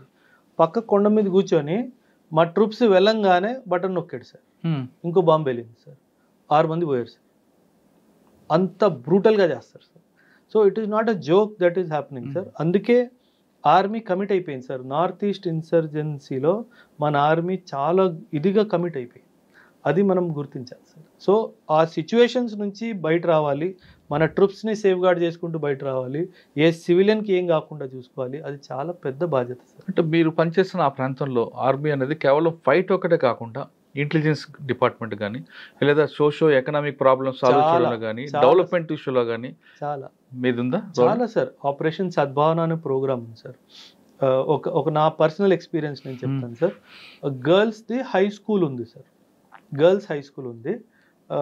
అయితే ఎవరి ద్వారానో విలేజ్ హెడ్ ద్వారా మాకు ఒక రిక్వెస్ట్ వచ్చింది, సార్ ఈ గర్ల్స్ హై స్కూల్ చుట్టుపక్కల ఒక పెద్ద వాల్ కట్టిద్దాం సార్ అనేసి. అయితే నేను అంత నా రిసోర్సెస్ నేను వాడి మొత్తం ఆ చుట్టుపక్కల స్కూల్ చుట్టుపక్కల కట్టించాను సార్, వాల్ కట్టించాను. రక్షాబంధన్ వచ్చింది సార్, మీరు చెప్తే నమ్మరు sir, 269 girls came to tie rakhi to. అంటే నా ఆర్మీ క్యాంప్ బయట ఫోన్ చేశాడు, సార్ ఈ విలేజర్స్ అందరు వచ్చారు, అమ్మాయిలు ముఖ్యంగా ఉన్నారు, మీకు రాఖీ కట్టడానికి వచ్చారు. So that is the biggest achievement sir. ఇంక దానికి మించి అచీవ్మెంట్ ఏం కావాలి సార్? 300 మంది మీకు రాఖీ కట్టడానికి మీ తలుపు బయట నిల్చుని ఉన్నారు అంటే we have affected their life positively. Sir మీరు చేస్తున్న టైంలో, పనిచేస్తున్న పీరియడ్లో ఇంటెలిజెన్స్ అనేది మీరు ఎలా డెవలప్ చేస్తారండి? చాలా హ్యూమన్ ఇంటెలిజెన్స్ చాలా స్ట్రాంగ్ సార్. అక్కడ సిగ్నల్ ఇంటెలిజెన్స్ అంత ఉండేది సార్. ఒక్కొక్క విలేజ్లో మూమెంట్ని బట్టి ఎవరు ఎలా వస్తూ ఉంటారు పోతూ ఉంటారు, దాన్ని బట్టి మనం అంటే వాళ్ళు ఆ విలేజర్స్ మీకు సపోర్ట్ చేస్తారా? చేస్తారు, మిమ్మల్ని ఓన్ చేసుకుంటారు వాళ్ళు? పక్కాగా సార్, పక్కాగా వస్తారు. ఎందుకంటే 2 విషయాలు సార్, విలేజ్కి చెడ్డ పేరు వస్తుంది, ఒకవేళ టెర్రరిస్ట్కి పనహా ఇస్తే కనుక విలేజ్కి చెడ్డ పేరు వస్తుంది అన్న డైమెన్షన్లో కూడా వాళ్ళు హెల్ప్ చేస్తారు. అంటే మనం వాళ్ళని ఎలా టచ్ చేస్తామో పాజిటివ్గా, దాన్ని బట్టి వాళ్ళు అంటే వాళ్ళు మిమ్మల్ని ఓన్ చేసుకుంటే ఆ విధంగా మీ యాటిట్యూడ్ ఉండాలి. అది మన కాన్ఫిడెన్స్ గెయిన్ చేసుకోవాలి. ఆ కాన్ఫిడెన్స్ మనం గెయిన్ చేసుకుంటే బాగుంటుంది. మేము మా యూనిట్ ఆ ఏరియాని వదిలేసి వచ్చినప్పుడు సార్, మీరు చెప్తే నమ్మరు సార్, విలేజ్ మొత్తం ఖాళీ అయిపోయింది, అందరు గేట్ దగ్గర నిల్చొని చప్పట్లు కొట్టారు, మొత్తం village sir. So I had 361 or 359 villages under my command. Sir మీరు China border, Pakistan border, Bangladesh border, 3 బార్డర్లు చూసారు సార్. ఒక్కొక్క బార్డర్ నుంచి ఏవి ఎక్కువగా మనకి డ్రగ్స్ వస్తాయా, కరెన్సీ వస్తుందా, వెపన్స్ వస్తుంటాయండి? పాకిస్తాన్ నుంచి చాలా మటుకు డ్రగ్స్ స్మగుల్ అవుతాయి సార్. ఎక్కడ, రాజస్థాన్ బార్డరా? లేదు సార్, గుజరాత్ కానీ, రాజస్థాన్ కానీ, పంజాబ్ కానీ, జేఎండ్కేలో జమ్మూ రీజన్ కానీ, అక్కడ నుంచి మనకి చాలా డ్రగ్స్ వస్తాయి సార్. ఓకే. నేపాల్ బార్డర్ నుంచి వెపన్స్ కానీ, ఇల్లీగల్ స్మగ్లింగ్ కానీ, బంగ్లాదేశ్ నుంచి కూడా చాలా స్మగ్లింగ్ జరుగుతుంది sir. Okay. China and all is more of weapons. North east దీంట్లో అండి? నార్త్ ఈస్ట్ విమెన్ ట్రాఫికింగ్ ఎక్కువ sir, women and drug trafficking. Bangladesh more of Manipur side నుంచి సార్. మనకి థాయిలాండ్ నుంచి, వియత్నాం, కంబోడియా నుంచి, అక్కడ గోల్డెన్ ట్రయాంగిల్ అని ఉంది సార్. డ్రగ్కి వరల్డ్లో top producer of drug is golden triangle in the north east sir. Cambodia, Laos, Vietnam అని చెప్పేసి 3 కంట్రీస్ నుంచి, అక్కడ నుంచి డ్రగ్. మనకి ఎక్కడ వస్తుందండి బార్డర్? మణిపూర్లో మా మోరే అని చెప్పేసి ఐసీపీ ఉంది సార్, ఇంటిగ్రేటెడ్ చెక్ పోస్ట్. అక్కడ నుంచి చాలా ఎక్కువ. అంటే మన బార్డర్, మన పోస్టులు ఉన్నాయి అక్కడ? ఉన్నాయి సార్. మన వాళ్ళు చేస్తుంటారు, అంతా జరుగుతుంది సార్. Border is open. అంటే మనకు పాకిస్తాన్తో ఉన్నట్టుగా ఒక ఫిజికల్ ఆబ్స్టకిల్ ఏం లేదు, ఫెన్స్ కానీ అట్లాంటివి ఏం లేవు, బట్ పోస్టులు ఉన్నాయి, పెట్రోలింగ్ జరుగుతుంది, అదంతా జరుగుతుంది. డ్రగ్ అంటే మిగతా వాళ్ళకన్నా డ్రగ్ సప్లై చేసేవాడు కొంచెం అక్కడ ఫెరోషియస్ ఉంటుంటాడు. ఎందుకంటే అది చాలా డీప్ సిండికేట్ సార్, చాలా పెద్ద పెద్ద హ్యాండ్స్ ఉంటాయి సార్ అందులో. సో అందుకే there is a term called drug running sir. అంటే ఎవరన్నా అడ్డుకున్నా సరే వాడిని కూడా ఎలిమినేట్ చేయడానికి ట్రై చేస్తారు. So drug trafficking is a big menace sir. ఎప్పుడైనా మీకు అటువంటి ఇష్యూస్ ఎదురయ్యండి? చాలా సార్. అంటే we have confiscated kilos of drugs sir. అంటే కాకపోతే పాకిస్తాన్ నుంచి వచ్చేది వేరు, ఇక్కడ నుంచి వచ్చేది వేరు, ఆ డైమెన్షన్ సార్. ఇంకా రాజస్థాన్ ప్లస్ గుజరాత్ అన్ని బార్డర్. నెక్స్ట్ ఎక్కడికి వచ్చారు పెళ్ళి అయిన తర్వాత? దేహ్రాదూన్లో సర్వీస్ చేశాను సార్ ఒక 2 years వరకు. దేహ్రాదూన్లో ఎక్కడ ఉన్నారు? దేహ్రాదూన్ గడి క్యాంట్, పెరీ స్టేట్ అని చెప్పేసి 2 places ఉన్నాయి సార్. అంటే that was basically for training purposes sir. అక్కడే ఆ 2 years కొంచెం ఫ్యామిలీతో పాటు ఉన్నాను సార్, ఆ తర్వాత ఎప్పుడు లేదు. దేహ్రాదూన్లో ముస్సోరీ, ఉత్తరాఖండ్ అని చూసారా? అక్కడ మనం ఫ్లవర్ వ్యాలీ ఉంటుంది. అవును సార్, చాలా beautiful location, flowers valley. Badrinath route వెళ్ళారా మీరు? చాలా బాగుంటుంది. అంటే సార్ ఆర్మీ మూవ్మెంట్ కి సివిలియన్ మూవ్మెంట్ కి చాలా తేడా ఉంది సార్. అంటే మా మూవ్మెంట్ అంత ఫ్రీగా యాజ్ ఎ సివిలియన్ గా ఉండదు సార్, చాలా పకడ్బందీతో జాగ్రత్తగా మూవ్మెంట్ చేయాలి. ఇక్కడ మన టెంపుల్ కూడా ఉంటుందండి. ఉన్నాయి sir. In fact Gurudev Tegh Bahadur, Guru Tegh Bahadur. There is one famous temple called Nahan also sir, అది కూడా అక్కడే ఉంది. పాంటా సాహిబ్ దగ్గర. చూసారు సార్. మీ కల్చర్లో సార్ ఇటువంటి పిల్గ్రిమ్స్ కానీ యాత్రగాలు వెళ్తున్నప్పుడు మధ్యలో లంగర్ పెట్టి ఆ ఫుడ్ పెట్టడం వెనక రీజన్ ఏంటండి? Service to humanity, service to god sir. ఇది సిక్కిజం యొక్క basic principle. 3 principles sir Sikhism. నామ్ జపో, కిరత్ కరో, వండుకే చకో. These are the 3 principles. నామ్ జపో, దేవుడిని మర్చిపోవద్దు, దేవుడి పేరు తీసుకుంటూ ఉండాలి. కిరత్ కరో, do work, hard work. You will never find a Sikh person begging for food. మీకు ఎక్కడ దొరకదు సార్, ఎందుకంటే కమ్యూనిటీలో దాన్ని అప్రిషియేట్ చేయరు సార్. అండ్ వండుకే చకో is when you SIT to eat you should have somebody to share the food with. So అది అక్కడ ఆ కాన్సెప్ట్ నుంచి లంగర్ అనే కాన్సెప్ట్ వచ్చింది సార్. కానీ లంగర్ ఇంకో డైమెన్షన్ ఏంటంటే it is like meeting of equal social status. రాజు అయినా ఒక పేద కుటుంబానికి చెందినోడైనా పక్క పక్కన కూర్చొనే తినాలి. When Guru Nanak was professing about Sikhism sir, చాలామంది రాజులు తనని కలవడానికి వచ్చేవాళ్ళు. ఇది పార్ట్ ఆఫ్ హిస్టరీ సార్, నేను చెప్తున్నాను మీకు. రాజు వాళ్ళని కలవడానికి వచ్చేవారు. ఆయన ఆదేశం ఏంటి? ఫస్ట్ లంగర్లో భోజనం చేయి, ఆ తర్వాత నా దగ్గరికి రా. భోజనం చేయించాల్సిన ఉద్దేశం భోజనం పెట్టడం కాదు, నీ పక్కన ఎవరున్నా సరే నువ్వు దాన్ని యాక్సెప్ట్ చేయాలి, అప్పుడే నా దగ్గరికి రావాలి. సో నువ్వు నేను కింగ్ అనే ఆలోచన నుంచి కిందికి వచ్చి కామన్ మ్యాన్ లాగా తిని నా దగ్గరికి వస్తే అప్పుడు నేను చెప్పింది నీకు అర్థమవుతుంది. లంగర్ చేసే దానికి ఫుడ్కి కానీ మిగతా విషయాలకు కానీ ఫైనాన్షియల్ ఎక్కడి నుంచి వస్తుంది? డొనేషన్స్. డొనేషన్స్ సార్ చాలా బాగా చేస్తారండి సార్. కోవిడ్ అవ్వనివ్వండి, ఎనీ న్యాచురల్ డిజాస్టర్ అవ్వనివ్వండి, ఎనీ కైండ్ ఆఫ్ కెలామిటీ అవ్వనివ్వండి, the Sikh community is the first community to respond. Establish langar instantaneously. Within 2 hours langar will be established. Hot food will be served to everyone. Hot food కూడా మీరు ఇచ్చేది లంగర్లో రోటీ, దాల్, పన్నీర్, butter milk, sweet. It has divine blessings. ఆ taste ఇంట్లో రాదు. ఆ ప్రసాదం మనకు ప్రసాద్ పెడతారు కదా సార్, అది మనం ఎంత నెయ్యి వేసినా సరే, ఎంత వేసినా ఇంట్లో ఆ టేస్ట్ రాదు sir. That has divine blessing sir. అది దేవుడు. సార్ మీ కమ్యూనిటీలో ఇంకొక మంచి గొప్ప విషయం ఉందండి సార్. ఎవరైనా తప్పు చేస్తే గురుద్వారకు వెళ్ళి అక్కడ బూట్ పాలిష్ చేయడం సేవ sir. So it is called you know, మనం ఏమైనా తప్పు చేస్తే దేవుడికి okay, I'm trying to understand that I have committed a mistake, నేను తప్పు చేశాను, దానికి నేను ఈ సేవ చేస్తాను. తప్పు చెయ్యకపోయినా చాలామంది వస్తారు సార్, ఆ స్పిరిట్తో వస్తారు. అంటే it is basically to bring a sense of equality. మనం అందరూ ఒక్కలే. నేను ఇంకొకటి బూట్ పాలిష్ చేస్తున్నందుకు నేను చిన్నోడిని అయిపోను, ఆ డైమెన్షన్ ఆఫ్ థాట్ కూడా. సార్ మనం మీ ప్రొఫెషన్లోకి వద్దాం సార్. తర్వాత ఎక్కడికి వచ్చారు మీరు? After Dehradun sir I went to Bathinda sir. పంజాబ్లో బటిండా వాజ్ అవర్ బేస్, కాకపోతే ఫ్రంట్ వాజ్ అవర్ బార్డర్స్. అక్కడ ఏం మీకు వర్క్ ఉందండి? Pathankot my border sir. ఏ పీరియడ్ లో చేశారు Pathankot? 2012 to 2014. Pathankot air base మీద అటాక్ అయింది కదా ఒకటి, అది నేను వచ్చాక సార్. మీరు వచ్చాక? అది నేను వచ్చాక చాలా సంవత్సరాల తర్వాత సార్. అంటే అక్కడ పఠాన్కోట్ లో సింధు నది సార్. సింధు అవతల వైపు పాకిస్తాన్, ఇవతల వైపు మన ఇండియా. అవును సార్. అది ఎక్కడో పుట్టి పాకిస్తాన్ లో కలుస్తుంటది నది. అవును సార్. ఇంత ఫ్రీ మూవ్మెంట్ ఉన్నప్పుడు మనకి విజిలెన్స్ అక్కడ ఇంటెలిజెన్స్ ఉండదంటారా? ఎవరు మూవ్మెంట్ ఉందనేది ఉంటుంది సార్, ఉంటుంది సార్. బట్ కాకపోతే రాత్రులప్పుడు, వెదర్ బాగాలేనప్పుడు ఎనిమీ కూడా ఇవన్నీ చూసుకొని అటాక్ చేస్తాడు సార్. సో ఒక్కొక్కసారి ఏమవుతుందంటే, బికాస్ అంటే it is not a plain area to guard. Mountains ఉన్నాయి, హిల్ ఉంది, రివర్ ఉంది, సో గ్యాప్స్ ఉంటాయి సార్. వాళ్ళు over a period of time they have identified these gaps. ఆ గ్యాప్స్ ని వాడి లోపల సార్ అక్కడ టెరైన్ కూడా చాలా డిఫికల్ట్ టెరైన్, చాలా డిఫికల్ట్. మరి అంత దీంట్లో వాడు కమిట్మెంట్ తో వస్తాడా, లేదు దేనికి వస్తుంటాడండి?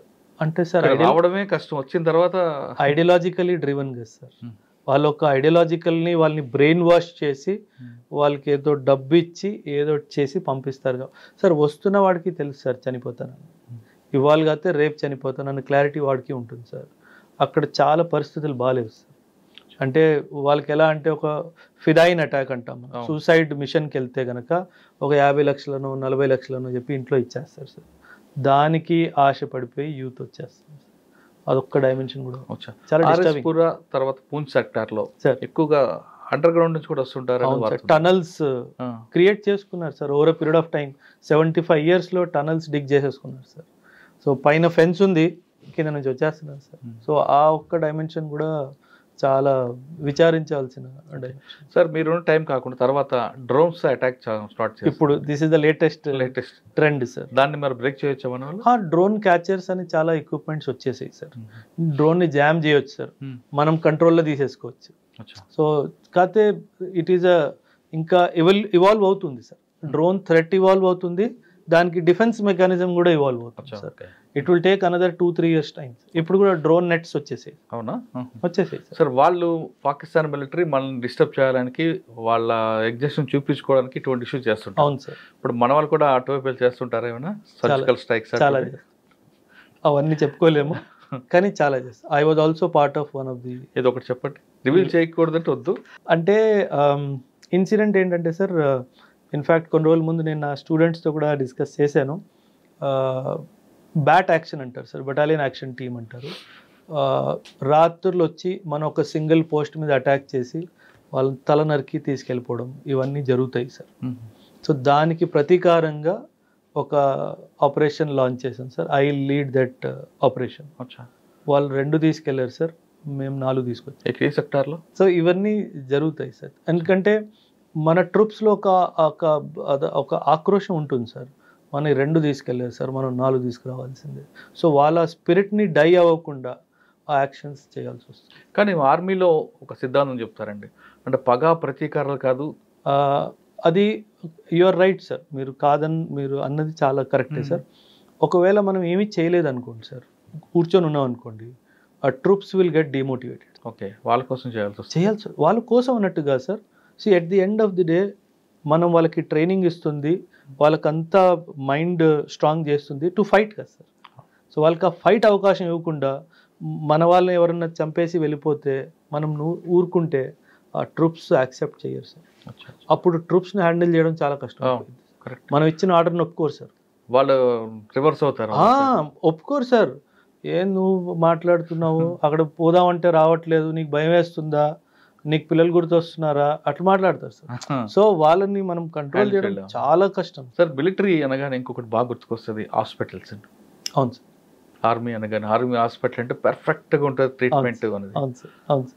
అది అంటే ఆ బయట నుంచి వచ్చే వాళ్ళ ప్రొఫెషనల్ డాక్టర్ని తీసుకొచ్చి ఆ కమిట్మెంట్ ఇస్తారా, లేదా డాక్టర్స్ కూడా ఫైరింగ్ చేయడం కూడా నేర్పుతుంటారు? అన్నీ ఉంటాయి సార్. డాక్టర్స్ ఆల్సో సార్, వంట వండేవాడైనా సరే, వాడు మెకానిక్ అయినా సరే, డాక్టర్ అయినా సరే, లాయర్ అయినా సరే, ఆర్మీలో ఎవడైనా సరే sir, firing practice is a must. అవసరం వచ్చినప్పుడు వాడు వెపన్ తీసుకోవాల్సిందే, యుద్ధానికి వెళ్ళాల్సిందే. అంతెందుకు సార్, పూజారి గారు ఉంటారా, pujari is also authorized a weapon. Okay, he also goes for firing. Doctors కి ఎందుకు అంత మంచి పేరు వస్తుంది అక్కడ? ఎందుకంటే ఆర్మీ హాస్పిటల్ అనగానే సార్, ఎందుకంటే సార్ ఎక్స్ట్రీమ్ కండిషన్స్లో కూడా వాళ్ళు ట్రీట్మెంట్ చేస్తారు sir. In the thick of the battlefield, యుద్ధం జరుగుతున్నప్పుడు కూడా వాళ్ళు ట్రీట్మెంట్ చేస్తారు. సో చాలా రెస్పెక్ట్ సార్. ఇన్ఫ్యాక్ట్ మేము కూడా, ఎందుకంటే మాకేమైనా జరిగితే మమ్మల్ని చూసుకునే వాళ్ళే కాబట్టి, అండ్ చాలా రిస్క్ చేసుకొని ఫార్వర్డ్స్కి వచ్చి మరి ట్రీట్మెంట్ చేస్తారు. సో ఆర్మీలో ఆ డాక్టర్స్కి చాలా రెస్పెక్ట్ ఉంది. డాక్టర్స్కి చాలా చాలా అంటే చాలా. సార్, కమిట్మెంట్తో పనిచేస్తున్న మీలాంటి ఆర్మీ ఆఫీసర్కి లేదా ఆర్మీకి ఎంటర్టైన్మెంట్ ఏంటి? ఎంటర్టైన్మెంట్ మా బడాఖానా సార్, మీరు ఒక వర్డ్ వాడారు కదా, bada khana is that excellent platform sir. అంటే డే టు డే లైఫ్లో చిన్న చిన్న విషయాల్ని పట్టుకొని కామెడీగా ఎలా రిప్రజెంట్ చేయాలో అది troops are very good at it sir. అంటే మిమ్మల్ని ఎంత క్లోజ్గా అబ్జర్వ్ చేస్తున్నారో అన్న విషయం మీకు అర్థమైపోతుంది. మనం ఏమైనా ఏదో పని చేసామనుకోండి, వాళ్ళు గమనిస్తారు, వాడు అవకాశం చూస్తాడు, బడాకాలంలో పట్టుకుంటాడు మిమ్మల్ని. సో అది అలా. సో దట్ ఈస్ వెరీ, అంటే చాలా ఎంటర్టైనింగ్ ఉంటుంది. అది మనసులో పెట్టుకున్న ఆఫీసర్ పనిష్మెంట్ లేదు లేదు, బడాఖానాలో జరిగింది ఆ రాత్రికే మర్చిపోవడం అంతే. ఇంకా ఎప్పుడు అట్లా జరుగుతుంది. ఏం పెడతారంటే food? Non veg, alcohol. Troops కి కావాల్సిందే ఆ రెండు sir, non veg, alcohol. Because చాలా కష్టపడతారు సార్. 18 to 19 hours డైలీ వాళ్ళకి పని ఉంటుంది sir. So non veg and alcohol, ఈ రెండు వాళ్ళకి ఇచ్చేస్తే డాన్స్ ఉంటుంది, చాలా హ్యాపీగా ఉంటుంది. చాలా హ్యాపీ. డాన్స్ కూడా ఉంటుంది కదా. చాలా ఫైర్, మా క్యాంప్ ఫైర్ కాన్సెప్ట్ ఆర్మీ నుంచి వచ్చింది సార్. ఆ క్యాంప్ ఫైర్ అన్నది చాలా బాగుంటుంది. అది ఐ మిస్ దట్. డైరెక్ట్ తర్వాత ఎక్కడికి వచ్చారండి? ఇంక నేను అయిపోయింది సర్వీస్ అయిపోయింది. ఎందుకు మరి కంటిన్యూ చేయలేదు మరి? సార్ యాక్చువల్లీ 2 కారణాలు sir. After 10 years of service మేజర్గా తర్వాత అడ్మినిస్ట్రేటివ్ వర్క్ ఎక్కువ అయిపోయింది సార్. అంటే ఫీల్డ్ వర్క్ తగ్గిపోయి అడ్మినిస్ట్రేటివ్ వర్క్ అయిపోవడము. సో నేను దానికోసం వెళ్ళలేదు సార్ ఆర్మీకి. So I decided now it is time to leave the army. And కొంచెం అమ్మకు కూడా హెల్త్ బాగుండట్లేదు, సో ఎవరు చూసుకునేవారు లేరు అనుకొని ఇంకా 10 years తర్వాత వచ్చేసాను. 10 years తర్వాత ఎవరు చేసినా షార్ట్ సర్వీస్ సార్. నేను వెళ్ళింది షార్ట్ సర్వీస్ కాబట్టి నాకు ఆప్షన్ ఉంది సార్. 10 years తర్వాత పర్మనెంట్ కమిషన్ తీసుకునే ఆప్షన్ ఉంది. దాని తర్వాత పొడిగించుకోవాలనుకుంటే చేసుకోవచ్చు. 20 years కమిషన్ మొత్తం పర్మనెంట్ కమిషన్ తీసేసుకోవచ్చు సార్, కానీ నేను తీసుకోలేదు. నా అప్లికేషన్ ఫర్ వదిలేసి రావడానికి 3 సార్లు రిజెక్ట్ అయిపోయింది sir. I was doing very well, ఇంత బాగా చేసావు, కోర్సెస్లో అన్నిట్లో నువ్వు గోల్డ్ మెడలిస్ట్ ఉన్నావు, రిపోర్ట్స్ అన్నీ ఎక్సలెంట్గా ఉన్నాయి, ఎందుకు వదిలేస్తావు అనుకుంటున్నావు. సో నాకు నేను బేసిక్ ట్రైనింగ్లో ఉన్నప్పుడు ఎవరైతే ఇన్స్ట్రక్టర్ ఉన్నారో తనే మా డిసైడింగ్ ఆఫీసర్. అప్పుడు వీడికి ఇవ్వాలా వద్దా అనేసి. ఫస్ట్ టైం అయితే అసలు వెళ్ళిన రోజే రిజెక్ట్ అయ్యి వచ్చేసింది. నేను అన్నాను ఏంటి ఇంత తొందరగా వచ్చేసింది, రిజెక్ట్ అయిపోయింది. అయితే నేను అప్పుడు ఆర్మీ ఇంటర్కామ్ కనెక్షన్స్ ఉంటాయి, మొబైల్స్ అప్పుడు అంత లేవు సార్. సో ఎవరు అంటే ఆయన ఆఫీసర్ పేరు చెప్పాడు. ఎందుకు రిజెక్ట్ అయిందని నాకు అర్థమైపోయింది sir. Because he liked me very much as an officer and he wanted me to continue. But నాకు ఒక స్టేట్మెంట్ ఇచ్చాడు ఆయన, sir you are doing injustice to the country by leaving Oberoi. నాకు అది చాలా బాధ వేసింది సార్. అయితే అమ్మ కొంట్లో బాగాలేదు sir. So I would have lost my mother sir. నేను అప్పుడు రాకపోతే మాత్రం అమ్మ had cancer and all sir. చూసుకునే వాళ్ళు ఎవరు లేరు, ఉన్నారు సార్ ఇప్పుడు బాగున్నారు, పర్వాలేదు. సూపర్. సార్ సాధారణంగా ఆర్మీ ఆఫీసర్లు బయటకు వచ్చిన తర్వాత సార్ మంచి మంచి ప్రొఫెషనల్ ఉంటాయండి. అవును సార్. ఎక్స్ ఆర్మీ ఆఫీసర్ అనగానే చీఫ్ సెక్యూరిటీ ఆఫీసర్ అనుభవిస్తారు, లక్షల్లో జీతాలు ఉంటాయి సార్. నాకు ఓబరాయ్ హోటల్స్ వాళ్ళ ఆఫర్ వచ్చింది సార్ 2015లో. 66 lakhs ప్యాకేజ్ ఇస్తాను పర్ యానం. బెంగళూరులో హెడ్ ఆఫీస్లో ఉండాలి, manage all the Oberoi hotels in Asia Pacific. మరి అటువంటి కల్చర్, అటువంటి కార్పొరేట్ సెక్టర్ వదులుకొని ఇన్స్టిట్యూట్ పెట్టాలి, పిల్లలందరికీ సివిల్స్ ప్రిపేర్ చేయించాలని ఆలోచన ఎందుకు వచ్చింది సార్? ఎందుకు వచ్చింది అంటే సార్ 2011లో నేను కూడా సివిల్స్ రాశాను సార్. సో యాక్చువల్లీ 2008-9లో ఒకసారి ఢిల్లీ వెళ్ళడం జరిగింది సార్. నేను వన్ ఆఫ్ మై ఫ్రెండ్ని మీట్ అవ్వడానికి వెళ్ళాను. తను యూపీఎస్సీకి ప్రిపేర్ అవుతుంది అన్నట్టుగా ఒక ఇన్స్టిట్యూట్కి వెళ్ళాను సార్ ఢిల్లీలో. అది చాలా పెద్ద ఇన్స్టిట్యూట్ సార్, అందుకే పేరు తీసుకోవట్లేదు. కాకపోతే అంటే ఎంత కమర్షియల్ అనిపించిందంటే, మనం ఇప్పుడు రత్నదీప్కి వెళ్ళి సామాన్ అయినా కొనుక్కుంటాము సార్. అంటే బాస్కెట్లో వేసుకొని వచ్చి బిల్లు చేసుకొని బయటకు వస్తామా? అక్కడ కూడా అంతే సార్. ఏం కావాలి, ఇది కావాలా, ఓకే 2.5 లక్షలు కట్టయి, ఈ 4 బుక్కులు తీసుకో వెళ్ళిపో. బ్యాచ్ ఎప్పుడు స్టార్ట్ అవుతుంది? 4 నెలల తర్వాత స్టార్ట్ అవుతుంది. 4 నెలల ముందు డబ్బులు తీసేసుకుంటాడు. అంటే మీరు ఎలా చెప్తారు, ఈ షెడ్యూల్ ఏంటి, ఆ ఫ్యాకల్టీ ఏంటి, అవన్నీ చెప్పే వాళ్ళకి టైము లేదు, ఏమీ లేదు సార్. ఏంటిది ఇంత కమర్షియల్గా ఉంది అని చెప్పేసి తను అడిగితే యూపీఎస్సీ అంతేరా అన్నట్టుగా మాట్లాడింది. 2010లో సార్ యూపీఎస్సీ వాళ్ళు ఒక limited competitive examination for IPS officers అన్నట్టుగా ఒక నోటిఫికేషన్ జారీ చేశారు సార్. ఆ ఎగ్జామ్ నేను రాసి పాస్ కూడా అయ్యింది సార్. కాకపోతే గవర్నమెంట్ చేంజ్ అవ్వడం వల్ల ఇంకా అది పోయింది సార్. సో ఐపీఎస్ అపాయింట్మెంట్ వచ్చింది, జాయిన్ అవ్వాలి, రిజల్ట్ రిలీజ్ అయ్యింది, అంతా అయిపోయింది సార్. జాయినింగ్ ఇన్స్ట్రక్షన్స్కి ముందు దాన్ని for some government political reasons దాన్ని రద్దు చేశారు. సో దెన్ ఐ రియలైజ్డ్, అదైతే ఎవరైతే ఫ్రెండ్ ఉన్నారో తనే చెప్పారు, Oberoi if you have return the exam still did not get what you want, nature wants you to do something else. So అక్కడ నేను శ్రీ మేడంని కలవడము, ఇద్దరం కలిసి ఒక ఆలోచన, because she is also victim of the same institute which I told. So then we said it is too much commercial, let's bring something where students will get support. పిల్లలకి commercial angle కాకుండా ఒక hand holding యాంగిల్తో మన institute, మన teachers, మన mentors, మన ఒక student centric organisation పెట్టాలని చెప్పి ఫైనలీ ఇంకా నేను మేమిద్దరం కలిసి పెట్టాను. ఎప్పుడండి? 2021 సార్. 2021 నేను 2014 నుంచి 2021-22 వరకు హైదరాబాద్లో ఉన్న ప్రతి ఆల్మోస్ట్ పెద్ద ఇన్స్టిట్యూట్స్లో నేను యాజ్ ఎ టీచర్ నేను వర్క్ చేశాను సార్. అంటే చెప్పకూడదు సార్, కానీ ప్రతి చోట నేను చూసింది ఓన్లీ కమర్షియల్ యాంగిల్ మాత్రమే. అంటే నేను ఒక ఇన్స్టిట్యూట్లో పనిచేసిన ఇన్స్టిట్యూట్ గురించి తప్పుగా మాట్లాడకూడదు, బట్ అక్కడ జరిగింది మాత్రం స్టూడెంట్స్కి అన్యాయమే సార్. ఎందుకంటే ఒక లెక్చర్కి 40 గంటలు టైం పడుతుంది సార్ అంటే 17 గంటల్లో కంప్లీట్ చేయి, 16 గంటల్లో కంప్లీట్ చేయి అన్న రోజులు ఉన్నాయి సార్. అంటే మేము క్లాస్ తీసుకొని కిందికి వెళ్తున్నప్పుడు కౌన్సిలింగ్ డెస్క్ ఉండేది కదా, అది దాటుతుంటే మాకు చాలా లోపల నుంచి బాధేసేది సార్. వీళ్ళు కూడా రేపు మోసపోతారు వీళ్ళ దగ్గర అన్నట్టుగా. మీరు ఏ సబ్జెక్ట్ డీల్ చేశారు? నేను ఎకనామిక్స్ చెప్పేవాడిని sir. Internal security, international relations, ఈ 3-4 సబ్జెక్ట్. కరెంట్ అఫైర్స్ కూడా చాలా డెప్త్గా చెప్పాను. ఇప్పుడు ఎథిక్స్ అండ్ ఎస్ఏ సబ్జెక్ట్స్ కూడా నేను చెప్తాను సార్. సైకాలజీ కూడా చేశారు మీరు? సైకాలజీ ఆర్మీలో కోర్స్ చేయిస్తారు సార్. ప్రాపర్ కోర్స్ చేశాను. 3 levels ఆఫ్ సైకాలజీ కోర్స్ చేశాను. దట్ ఈస్ హౌ ఎథిక్స్ మీద పట్టు చాలా బాగుంది. ఓకే, మీరు ఎకనామిక్స్ చెప్పారు కదా? అవును సార్. బాస్టర్ సిస్టమ్ గురించి చెప్పండి. దేని గురించి? Barter system. Barter system sir, మన ఏమంటారు, మనీ ఇవాల్వ్ అయ్యే ముందు ఒక రైతు ఒక పంట పండించి ఇంకో రైతు ఇంకొక పంట పండించినప్పుడు వాళ్ళు ఒకరికొకరు ఎదురుగా నేను వస్తు మార్పిడి విధానం. సో దట్ వాజ్ ది, అంటే ఆ టైం మళ్ళీ వస్తుంది అని అనిపిస్తుంది సార్. అదే క్వశ్చన్ నెక్స్ట్. ఆ సిస్టమ్ బెస్ట్ అంటారా, కరెన్సీ సిస్టమ్ బెస్ట్ అంటారా? సార్ కరెన్సీ వల్ల ఏమైపోయింది సార్, మనం డబ్బు కూడబెట్టుకోవడం అన్నది స్టార్ట్ అయింది సార్. సమాజంలో ఇన్ఈక్వాలిటీ కరెన్సీ సిస్టమ్ వల్లనే వచ్చింది సార్. ఎందుకంటే బార్టర్ సిస్టమ్ ఒక పెద్ద అడ్వాంటేజ్ సార్. మీకు కావాల్సింది మీ దగ్గర ఉంటుంది, ఎదుటోడు కావాల్సింది ఎదుటోడి దగ్గర ఉంటుంది. అంటే మీకు ఇప్పుడు పిండి కావాలి, మీ దగ్గర రైస్ ఉంది కానీ పిండి కావాలి, మీరు ఇంత రైస్ ఇస్తే మీకు ఇంత పిండి వస్తుంది. మీరు దాన్ని హోల్డ్ చేసుకోవడానికి లేదు, అంటే ఎక్కువ చేసుకోవడానికి లేదు. మనీ వచ్చేసరికి, ఆ గోల్డ్ వచ్చేసరికి, మనీ వచ్చేసరికి ఎంత దొరికినా తక్కువ అన్నట్టుగా. కానీ ఇప్పుడున్న సిస్టంలో అది ఆ బార్టర్ సిస్టమ్ యూజ్ అవుతుంటారా? అంటే ఇప్పుడు జనరేషన్ మారింది, అంత ఫాస్ట్ కదా, గ్లోబలైజేషన్ అయిపోయింది కదా సార్. బార్టర్ సిస్టమ్ పని చేయకపోవచ్చు. రూరల్లో ఇప్పుడు కూడా పనిచేస్తుంది సార్. కొన్ని రూరల్ ఏరియాస్లో డబ్బు కాకుండా చాలామంది అయ్యా నేను ఇది తీసుకొచ్చానని చెప్పేసి, అయ్యా ఇది ఇవ్వు అని చెప్పేసి తీసుకెళ్ళాను. నేను చూశాను సార్, వెరీ రీసెంట్లీ కూడా చూసాను సార్. మీరు క్లాసులు చెప్పారు, స్టార్ట్ చేశారు.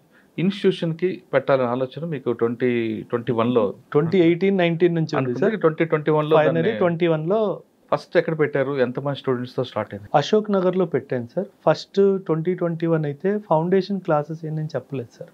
ఓన్లీ మెంటర్షిప్ పెట్టాను సార్. మెంటర్షిప్ అంటే ఏంటంటే సార్, కాన్సెప్ట్ ఎలా తీసుకొచ్చామంటే సార్, నేను చెప్పాను కదా చాలామంది పిల్లలు మోసపోతున్నారు అనేసి. సో ఎవరెవరు ఎక్కడ మోసపోయినా సరే వాళ్ళ ప్రిపరేషన్లో మైనస్ ఐడెంటిఫై చేసి దాన్ని ప్లస్గా మార్చడం. అది ఆన్సర్ రైటింగ్ అయి ఉండొచ్చు, ఒక సబ్జెక్టు పరంగా అయి ఉండొచ్చు, ప్రిలిమ్స్ అయి ఉండొచ్చు, ఆలోచన విధానం అయి ఉండొచ్చు. ఇవన్నీ మార్చడానికి 1 సంవత్సరం ఓన్లీ మెంటర్షిప్ నడిపేది సార్. నాకు చాలామంది పిల్లలు వచ్చారు సార్ దానికి. ఎందుకంటే ప్రతి ఒక్కరు మోసపోయారు సార్.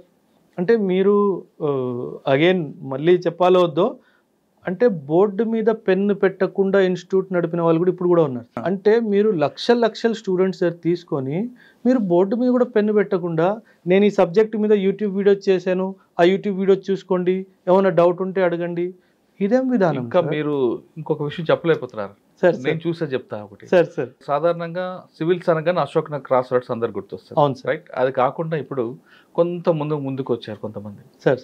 ఇంకా మీలాంటి వాళ్ళు కానీ లేదా ఇంకొక కొంతమంది కానీ ఆ ప్రొఫెషన్ నుంచి అలవాటు పడిన వాళ్ళు ఉన్నారు, బాగా చదువుకునే వ్యక్తులు వచ్చారు.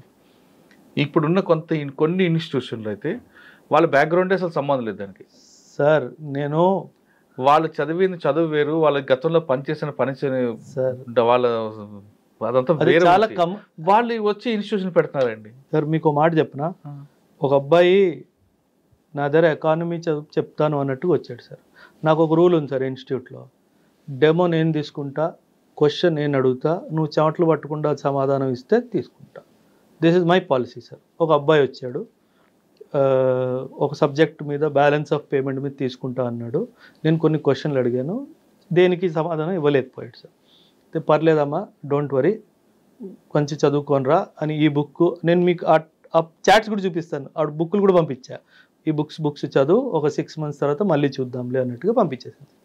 3 months తర్వాత నేను సడన్గా ఒకరోజు తను ఏదో స్టేటస్ పెట్టాడు. నేను స్టేటస్ చూసి ఏదో క్లాసెస్ అని పేరు పెట్టాడు.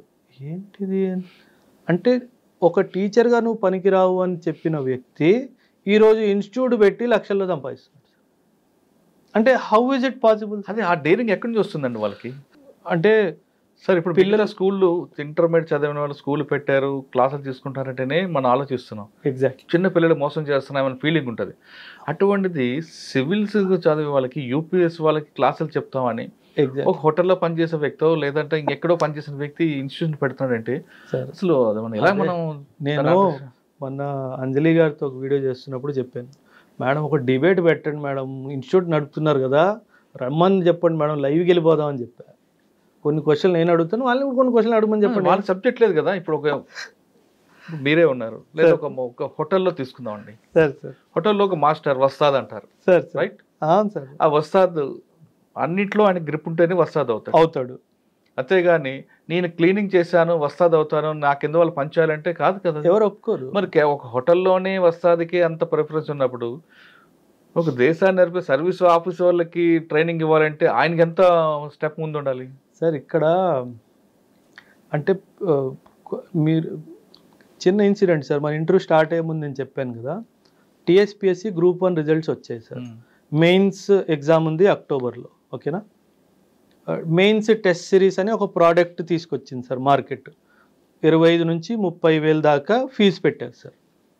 నేను ఇంత డబ్బులు ఎందుకు పిల్లల దగ్గర, 3 నెలల విషయమే కదా, 7-8 పెట్టి 9,000 పెట్టి లాంచ్ చేద్దామని చెప్పేసి నిన్న రాత్రి కింద గ్రౌండ్ ఫ్లోర్లో బోర్డు పెట్టాను సార్. రాత్రి 1 గంట ఒక కారులో వచ్చి బోర్డు తీసుకెళ్ళిపోయాడు సార్. ఎవడు? కాంపిటీటర్. వీడు 8,000కి ఇచ్చేస్తే నేను 25,000 తీసుకుంటున్నాను కదా, నా దగ్గర ఎందుకు వస్తారని. You can give for 8,000 sir. కాకపోతే వీళ్ళు ఏంటంటే దీన్ని ఒక ఆపర్చునిటీలో బోర్డు తీసుకెళ్ళిపోయాడు సార్. ఇందాక మీరు ఫోన్ చేసినప్పుడు నేను సైబర్ క్రైమ్ సెల్లో ఉన్నాను సార్.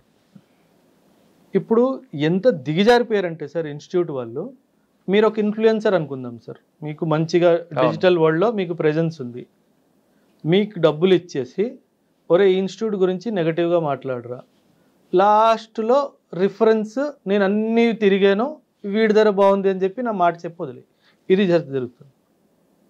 నేను అదే కంప్లైంట్ ఇవ్వడానికి ఏసీబీ గారి దగ్గర వెళ్తే, సార్ మీరు చిన్న విషయం మాట్లాడుతున్నారు, జనాలు ఇంకేదేదో చేస్తున్నారు సార్, నేను పిలిచి చెప్తానులే అన్నట్టుగా. అంటే వాళ్ళకి ఇంకేం దొరకలేదు సార్ మన గురించి తప్పుగా మాట్లాడడానికి.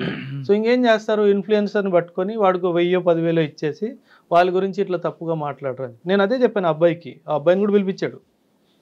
నువ్వు చెప్పిన ప్రతి దాంట్లో దాన్ని అగేన్స్ట్ చేసే ప్రూఫ్స్ ఈ బుక్లోనే చదువుకోరా అన్నాడు. ఆ అబ్బాయి బుక్ను ముట్టుకునే ధైర్యం కూడా చేయలేదు.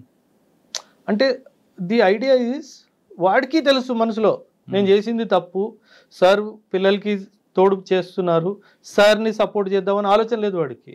ఒకడు డబ్బులు ఇచ్చాడు కాబట్టి సార్ గురించి తప్పుగా మాట్లాడాలి, ఇన్స్టిట్యూట్ గురించి తప్పు, ఇదే జరుగుతుంది సార్. అంతెందుకు సార్, మీరు ఒక ఫ్యామిలీ, మీరు మీ అబ్బాయినో అమ్మాయిని తీసుకొని ఇన్స్టిట్యూట్కి వచ్చారు. వీళ్ళు ఏం చేస్తారు తెలుసా, ఇన్స్టిట్యూట్ 2nd ఫ్లోర్లో ఉంది సార్, వీళ్ళు ఏం చేస్తారు, ఒక మనిషిని కింద గ్రౌండ్ ఫ్లోర్లో నిల్చోబెడతారు. వాడు ఏం చేస్తాడు, మీరు కింద దిగంగానే సార్ అంత చెప్పారు, ₹1,00,000 చెప్పారా, పదండి సార్ నేను 60,000 ఇప్పిస్తానని చెప్పేసి తీసుకెళ్ళిపోతాను. అంటే అక్కడ బ్రోకర్ ఉంటాడు. అంటే చాలా దిగజారిపోయారు సార్.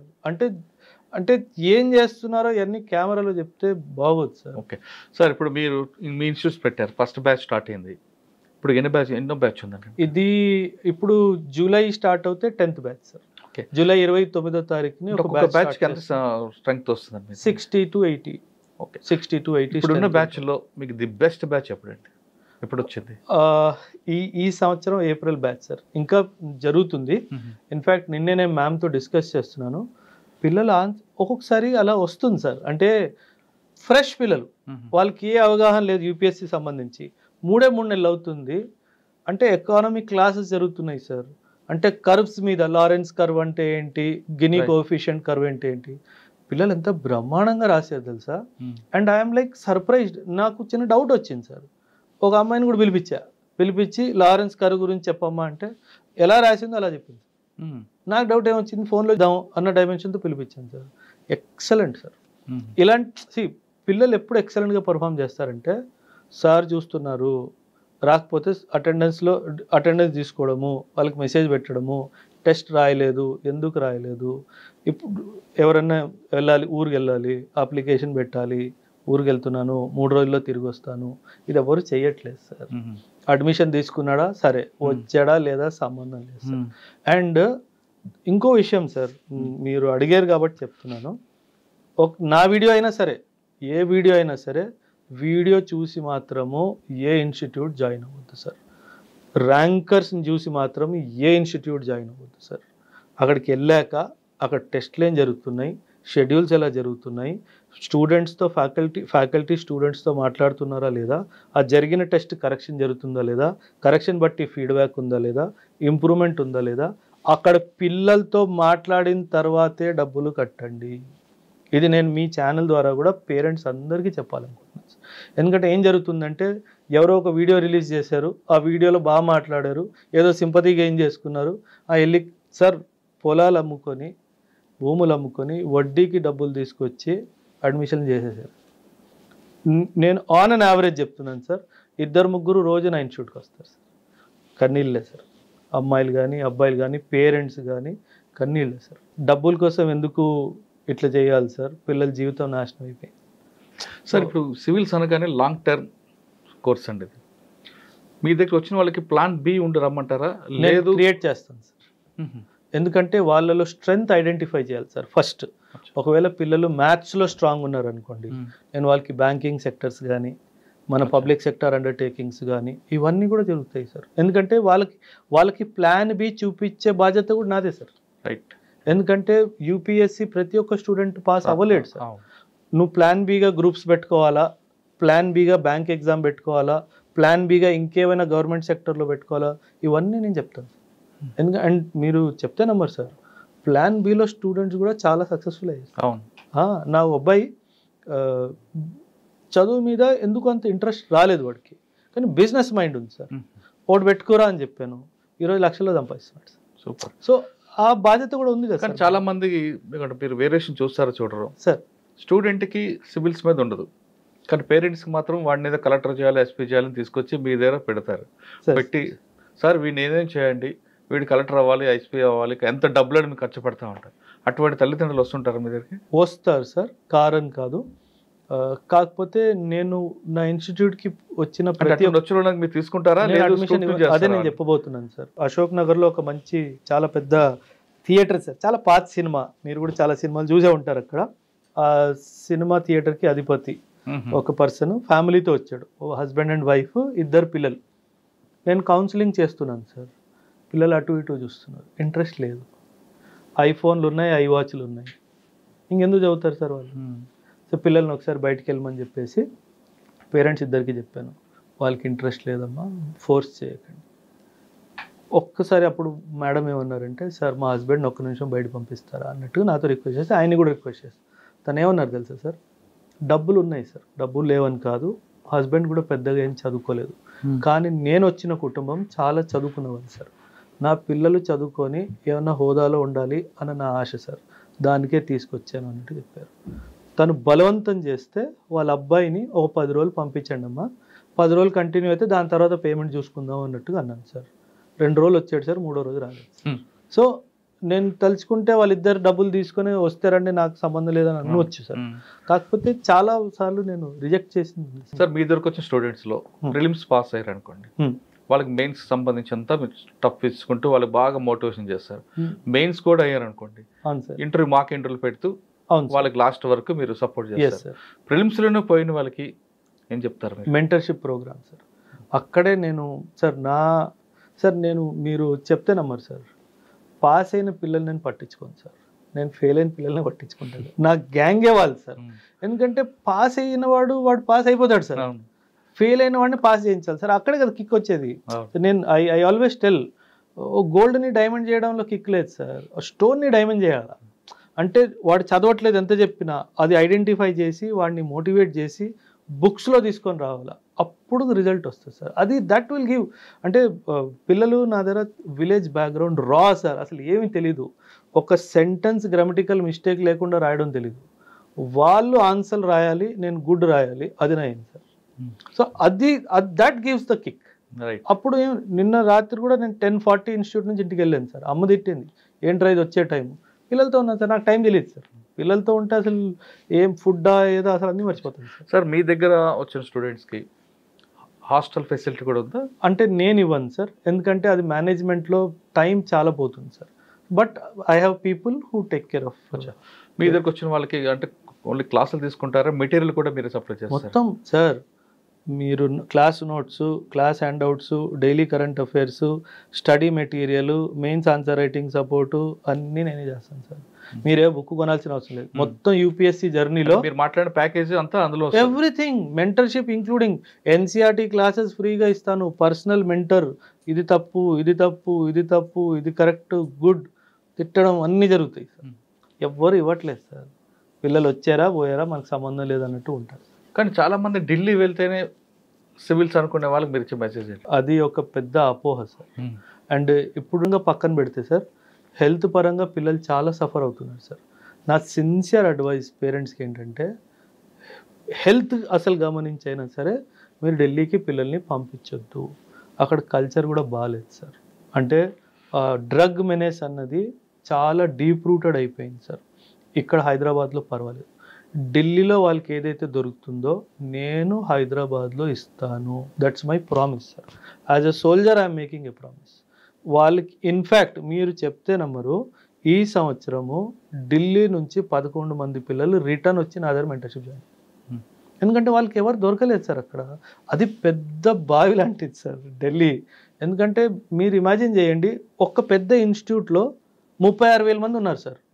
36,000 స్టూడెంట్స్. ఒక క్లాస్ రూమ్లో 800 మంది, 800 students in 1 class room. Interaction ఏది? సో అది జరగదు సార్, క్వాలిటీ రాదు సార్. ఇంకొక ఎలిగేషన్ బయట ఉందండి, అంటే ఇన్స్టిట్యూషన్ మీద. సార్ మాకు ఇంట్రెస్ట్కి వస్తారు సార్, ప్రిలిమ్స్ ఆయనే కష్టపడతాడు, అవును సార్, మెయిన్స్ ఆయనే చదువుకుంటాడు, పాస్ అవుతాడు, కానీ ఏ ఇన్స్టిట్యూషన్కి సంబంధం లేదు. కానీ మాక్ ఇంటర్వ్యూలకు పిలిచి కూర్చోపెట్టి ఒక మాక్ ఇంటర్వ్యూ చేసుకొని సార్ పంపిస్తారు. ఆయన బై లక్ ర్యాంక్ కొట్టాడంటే ఈ స్టూడెంట్ మా స్టూడెంట్ అంటూ ప్రకటన చేసుకుంటుంటారని కొంతమంది స్టూడెంట్స్ చెప్తుంటారు. అది 100% true sir. Competition commission of India last ఇయరే దీన్ని అరెస్ట్ చేయడానికి ఒక గైడ్లైన్స్ ఇచ్చింది సార్. ఓకే, మీ దగ్గర ఆ స్టూడెంట్ ఏం చదివాడు, మీరు యాడ్ వేసినప్పుడు పేపర్లో ఆయన ఏ స్టూడెంట్ మీద అది రాయాలి. మీరు చెప్తే నమ్మరు sir, all over India I was the only person, 36 ranks వచ్చాయి sir. I was the only person who wrote mentorship support, foundation class, interview support. నేను ఒక్కడనే సార్. డీటెయిల్ మీరు ఇచ్చుకున్నారు. నేను మీకు కావాలంటే మీకు ఇస్తాను, మీరు పెట్టండి సార్. అందులో హిందూ పేపర్లో ఫుల్ పేజ్ యాడ్ ఇచ్చాను sir with all the details. అచ్చా, మీరు ఏ పార్ట్ ఇచ్చారో ఆ పార్ట్ మీరు ఎస్టాబ్లిష్ చేసుకున్నారు. అది తప్పేం కాదు. ఇప్పుడు కొంతమంది కూర్చొని చిట్ చాట్ చేశారు సార్, చిట్ చాట్ చేసింది కూడా వీడు మా స్టూడెంట్ అని చెప్పుకుంటున్నారని వాళ్ళు. మీరు ఏం మాట్లాడుతున్నారో నాకు తెలుసు, ఎవరి గురించి మాట్లాడుతున్నారో తెలుసు. ఆ అమ్మాయి చాలా గట్టిగా ఆయనకి చెప్పింది, ఇంకోసారి ఇలా చేస్తే బాగుంది. అది జరిగింది సార్. సార్, ఒక స్టూడెంట్ ఒక టీచర్ని బెదిరించింది అంటే ఆ టీచర్ అంత ఇది చేయాలి సార్. సాధారణంగా ఈ ప్రొఫెషన్లోకి అంటే లెక్చరర్స్ ఉండొచ్చు, ప్రొఫెసర్స్ ఉండొచ్చు, కానీ ఆ ఇన్స్టిట్యూషన్ పెట్టి ఎస్టాబ్లిష్ చేసిన ఆఫీసర్కి కానీ లేదంటే సిఇఓ కానీ లీడ్ చేసే పర్సన్కి క్వాలిఫికేషన్ ఉండాలంటారా వద్దంటారా? ఉండాలి సార్. ఉండకపోతే కమర్షియల్ మైండ్ సెట్ వచ్చేస్తుంది. That is the reason why. అందుకే మీరు ఎప్పుడైనా గమనించండి సార్, ఇప్పుడు నేను ఇంట్రొడక్షన్ ఏం చెప్పాను, ఐఎమ్ ది అకాడమిక్ డైరెక్టర్ అని చెప్పాను. Any decision related to academics I am the final authority, not even the management, as per the terms of agreement. నేను ఇది పిల్లలకి ఇవ్వాలి అంటే నో అని చెప్పే అధికారం ఎవ్వరికీ లేదు. మీరేమైనా చేసుకోండి, manage how to run the institute, రెంట్లు ఎలా కట్టుకోవాలి, జీతాలు ఎలా ఇవ్వాలి, అది మీకు హెడ్ ఎక్కువ. నాది స్టూడెంట్కి ఇది ఇవ్వాలి, ఇది నా ఫైనల్ డిసిషన్. సో అందుకే ఏకమైస్ అకాడమీలో సార్ ఎనీ డిసిజన్ సంబంధించి మీటింగ్ ఉంటే student is in the centre of the decision making. స్టూడెంట్కి ఇది సెట్ అవుతుందా అవ్వదు, నెక్స్ట్ పాయింట్ కిల్డ్, అక్కడ ఎండ్ అయిపోతుంది. ఇప్పుడు మేనేజర్స్ ఉన్నారు కదా సార్, పనిచేసే వాళ్ళు, వాళ్ళకి అర్థమైపోయింది ఇప్పుడే ఇది ఒకసారి కొట్టేస్తారు, ఇది ఒకసారి వాళ్ళు ముందే కొట్టేసుకుంటారు sir. So that is where I'm పిల్లలు లైక్ చేస్తారు. అచ్చా సార్, కొన్ని కాలేజెస్ కానీ కొన్ని స్కూల్స్ తీసుకోండి, కార్పొరేట్ స్కూల్స్ 6th క్లాస్ నుంచి సివిల్స్ ఫౌండేషన్ పెద్ద పెద్ద యాడ్లు ఇచ్చుకుంటే లక్షలు పెడుతూ సెపరేట్ క్యాంపస్ పెడుతుంటారు. అసలు 6th క్లాస్ వరకు సోషల్ సైన్స్ మ్యాథ్స్ ఇవి చదవకుండా డైరెక్ట్గా సివిల్స్ వరకు సంబంధించిన ఫౌండేషన్ కోర్స్ అనేది సూటబుల్ అవుతుంటారా? అంటే అది మనం పిల్లలతో చేసే ఒక చాలా పెద్ద తప్పు సార్. చేయకూడదు sir. Because child has to learn all the subjects up till an age.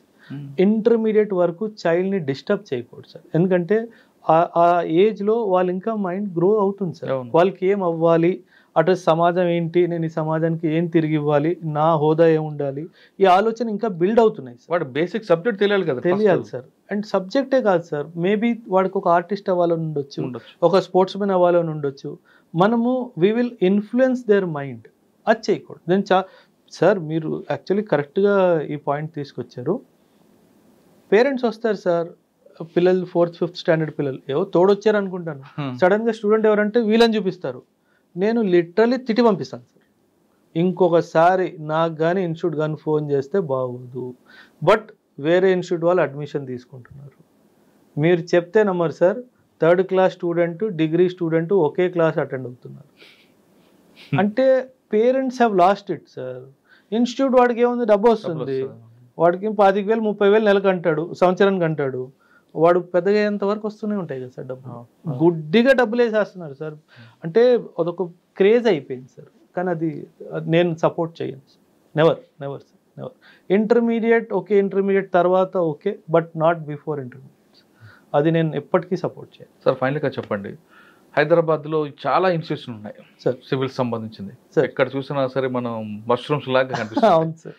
కానీ మీ దగ్గర ఎందుకు చేరాలి సార్? Simple sir. నేను మీ ర్యాంక్ అయితే గ్యారంటీ చేయను సార్. మీకు బాగా నేర్పిస్తాను, అన్నీ బాగా చెప్తాను. ఏ రోజు యాజ్ ఎ స్టూడెంట్ కానీ మీరు పేరెంట్స్కి కాల్ చేసి నాన్న తప్పు జరిగిపోయింది, మనం తప్పు ప్లేస్లో వచ్చాము అని చెప్పే అవకాశం మీకు ఇవ్వను సార్.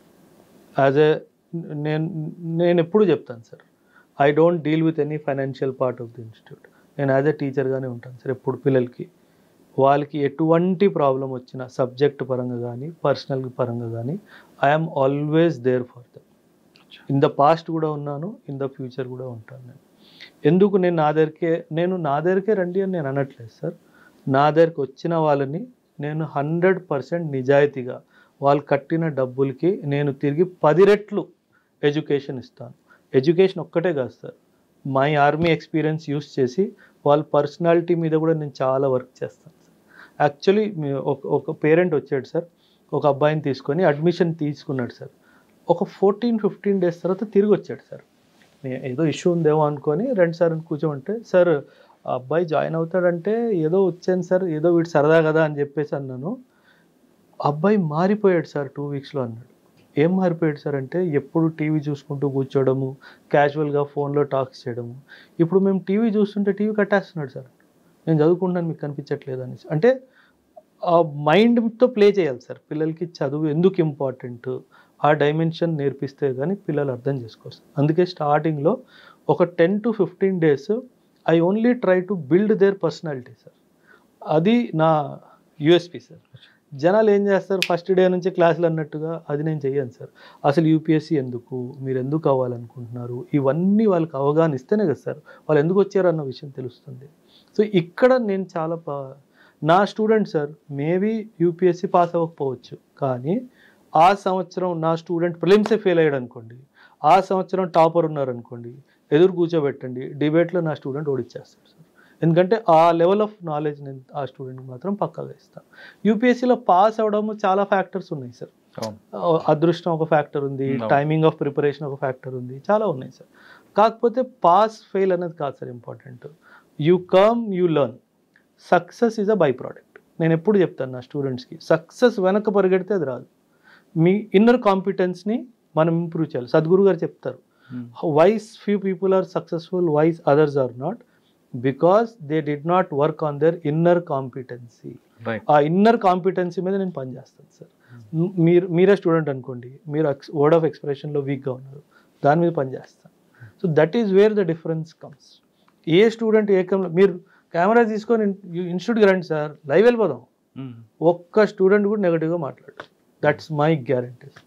సో ఎందుకంటే I'm giving the best supports. That's the idea sir. మీ దగ్గరకు వచ్చేవాళ్ళు సివిల్ సాధించాలి, ఆ గోల్ రీచ్ అవ్వాలి అని వచ్చేవాళ్ళు రకరకాల ఇష్యూస్ చెప్తుంటారు. డిస్ట్రాక్షన్స్, ఇది వద్దు, ఇది కావాలి, అది కావాలి, ఇది కావాలి, ఈ ఆప్షన్ కావాలి, ఆ ఆప్షన్ వద్దు, ఇటువంటి ఆలోచన వచ్చిన వాళ్ళకి మీరు చెప్పేదేంటి సార్? ఆప్షనల్ ఒక క్వశ్చన్ మీరు రేస్ చేశారు. ఆప్షనల్ జనరలీ మార్కెట్లో ఏం జరుగుతుందంటే సార్, ఏదైతే ఇన్స్టిట్యూట్ డైరెక్టర్ ఉన్నారో తను ఏ ఆప్షన్ చెప్తారో పిల్లలకి అదే ఫోర్స్ఫుల్ అదే ఆప్షన్లు ఇచ్చేస్తున్నారు. ఇంట్రెస్ట్ లేకపోయినా సరే ఫోర్స్ఫుల్లీ. అంటే ఈ సంవత్సరం లాస్ట్ ఇయర్ ఏ ర్యాంకులు ఎక్కువ ఆప్షన్ వచ్చిందో, పబ్లిక్ అడ్మినిస్ట్రేషన్, హిస్టరీయా ఏది వస్తే అదే దాన్నే చేయట్లేదు. వాళ్ళు ఏం చేస్తారంటే తను చెప్పే ఆప్షనలే పిల్లలు తీసుకోవాలి. ఇప్పుడు ఫలానా ఇన్స్టిట్యూట్ ఏ ఉందనుకోండి సార్, ఆ institute head is taking anthropology optional. 90% of the students will force to take anthropology. That is ఆ రోజు రాదు, ఆ ఇయర్ రాకపోవచ్చు. అలాగని కాదు సార్, స్టూడెంట్గా సబ్జెక్ట్ అవగాహన లేకపోతే ఎలాగా, ఇంట్రెస్ట్ లేకపోతే ఎలాగా. సో అక్కడ తప్పు జరుగుతుంది సార్ పిల్లలతోటి. సో ఎప్పుడైనా సరే నా అభిప్రాయం ఏంటంటే సార్, ఒక ఇన్స్టిట్యూషన్ హెడ్ ఆప్షనల్ సబ్జెక్ట్ చెప్పొద్దు సార్. ఆప్షనల్ సబ్జెక్ట్ తను చెప్పాడు అంటే 99% స్టూడెంట్స్ని తన వైపే లాక్కుంటాడు. అందుకే నేను ఇప్పుడు పొలిటికల్ సైన్స్ ఇంటర్నేషనల్ రిలేషన్స్ నా ఆప్షనల్ సార్, ఆంథ్రోపాలజీ నేను చదువుకున్న ఆప్షనల్ సార్. నేను చెప్పలేక కాదు, మేడం కూడా చెప్తారు సార్ మీరు ఆప్షనల్ చెప్పొచ్చు కదా, కొన్ని డబ్బులు మిగులుతాయి అనేసి. No, because if I teach optional I will force the student to join. స్టూడెంట్కి ఏ సబ్జెక్ట్ ఇంట్రెస్ట్ అదే ఆప్షన్ తీసుకోవాలి. ఇంట్రెస్ట్ కానీ, కెపాసిటీ కానీ, ఆ టీచర్ ఫెసిలిటీ అవైలబుల్ కానీ, ఆ సంవత్సరం ర్యాంకులు ఎలా వస్తున్నాయో, ఆన్ టాప్ ఆఫ్ ఎవ్రీథింగ్ ఆ అబ్బాయికి అమ్మాయికి అందులో ఇంట్రెస్ట్ ఉందా లేదా, అది చాలా. క్వశ్చన్ అడిగా మీకు, ఇది వద్దు అది వద్దు సార్. యూపీఎస్సీయే కాదు sir, any student any competitive ఎగ్జామ్కి ప్రిపేర్ అవుతున్నప్పుడు 4 విషయాల్ని పక్కాగా అవాయిడ్ చేయాలి sir. Crime, cinema, cricket, politics. ఈ 4 ఎవరైతే ప్రిపరేషన్ స్టేజ్లో అవాయిడ్ చేస్తారో ఎవ్వడు తన్ని ఆపలేడు సార్. ఒక గోల్డెన్ రూల్ ఉంది సార్, 1000 days రూల్ అనేసి. మనం ఏదైనా కావాలని చెప్పేసి 1000 days దానికోసం కృషి చేస్తే ఆ దేవుడు మీకు అది 100% ఇస్తాడు. ఈ 4 ఏవి అంటే crime, cinema, cricket, politics. Politics అనేది మనకి జనరల్ నాలెడ్జ్ కదా. లేదు, పాలిటిక్స్ వేరు, పాలిటీ వేరు. పాలిటిక్స్ అది 2 పార్టీల మధ్యలో జరుగుతున్నది, దాంతో యూపీఎస్సీకి సంబంధమే లేదు సార్. కానీ పాలిటీ అన్నది సబ్జెక్ట్, రాజ్యాంగం సంబంధించిన టాపిక్స్, అది పాలిటిక్స్. అది 100% కావాలి. పాలిటిక్స్ దూరంగా ఉండాలి. ఎందుకంటే సార్ తెలియకుండా ఇవి 4 టైం తినేస్తాయి సార్. That is the.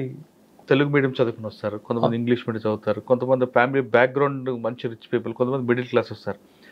అంటే ఏ టైప్ ఆఫ్ స్టూడెంట్ సక్సెస్ అవుతుంటారండి? అంటే ఎవరైనా గోల్ రీచ్ అవ్వాలి, సక్సెస్ అవ్వాలి అనుకున్న వాళ్ళకి మీరు ఇచ్చే టిప్స్ ఏంటి సార్? ఫస్ట్ క్వశ్చన్, ఏ స్టూడెంట్ సక్సెస్ అవుతారు?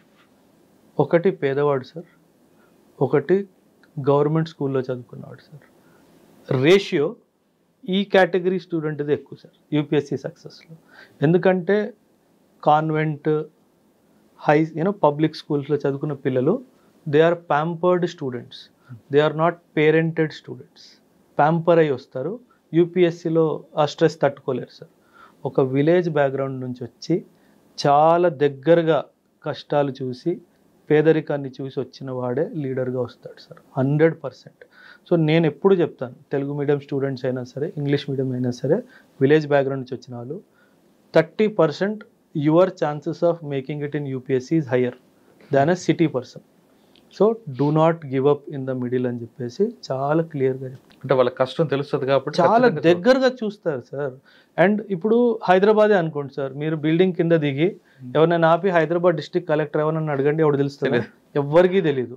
అదే ఒక ఊర్లో ఒక 2nd standard కానీ 4th standard స్టూడెంట్ అబ్బాయిని కానీ ఆపి, అరే మీ డిస్ట్రిక్ట్ కలెక్టర్ ఎవర్రా అంటే ఖచ్చితంగా వాడు పేరు చెప్తాడు. ఎందుకు చెప్తారంటే they look at them as the ultimate power corridors sir. అది దానివల్ల వాళ్ళకి ఇంట్రెస్ట్ వస్తుంది సార్. అందుకని వాళ్ళంతగా సార్ రూరల్ లేకపోతే యూపీఎస్సీ అసలు సీనే లేదు సార్.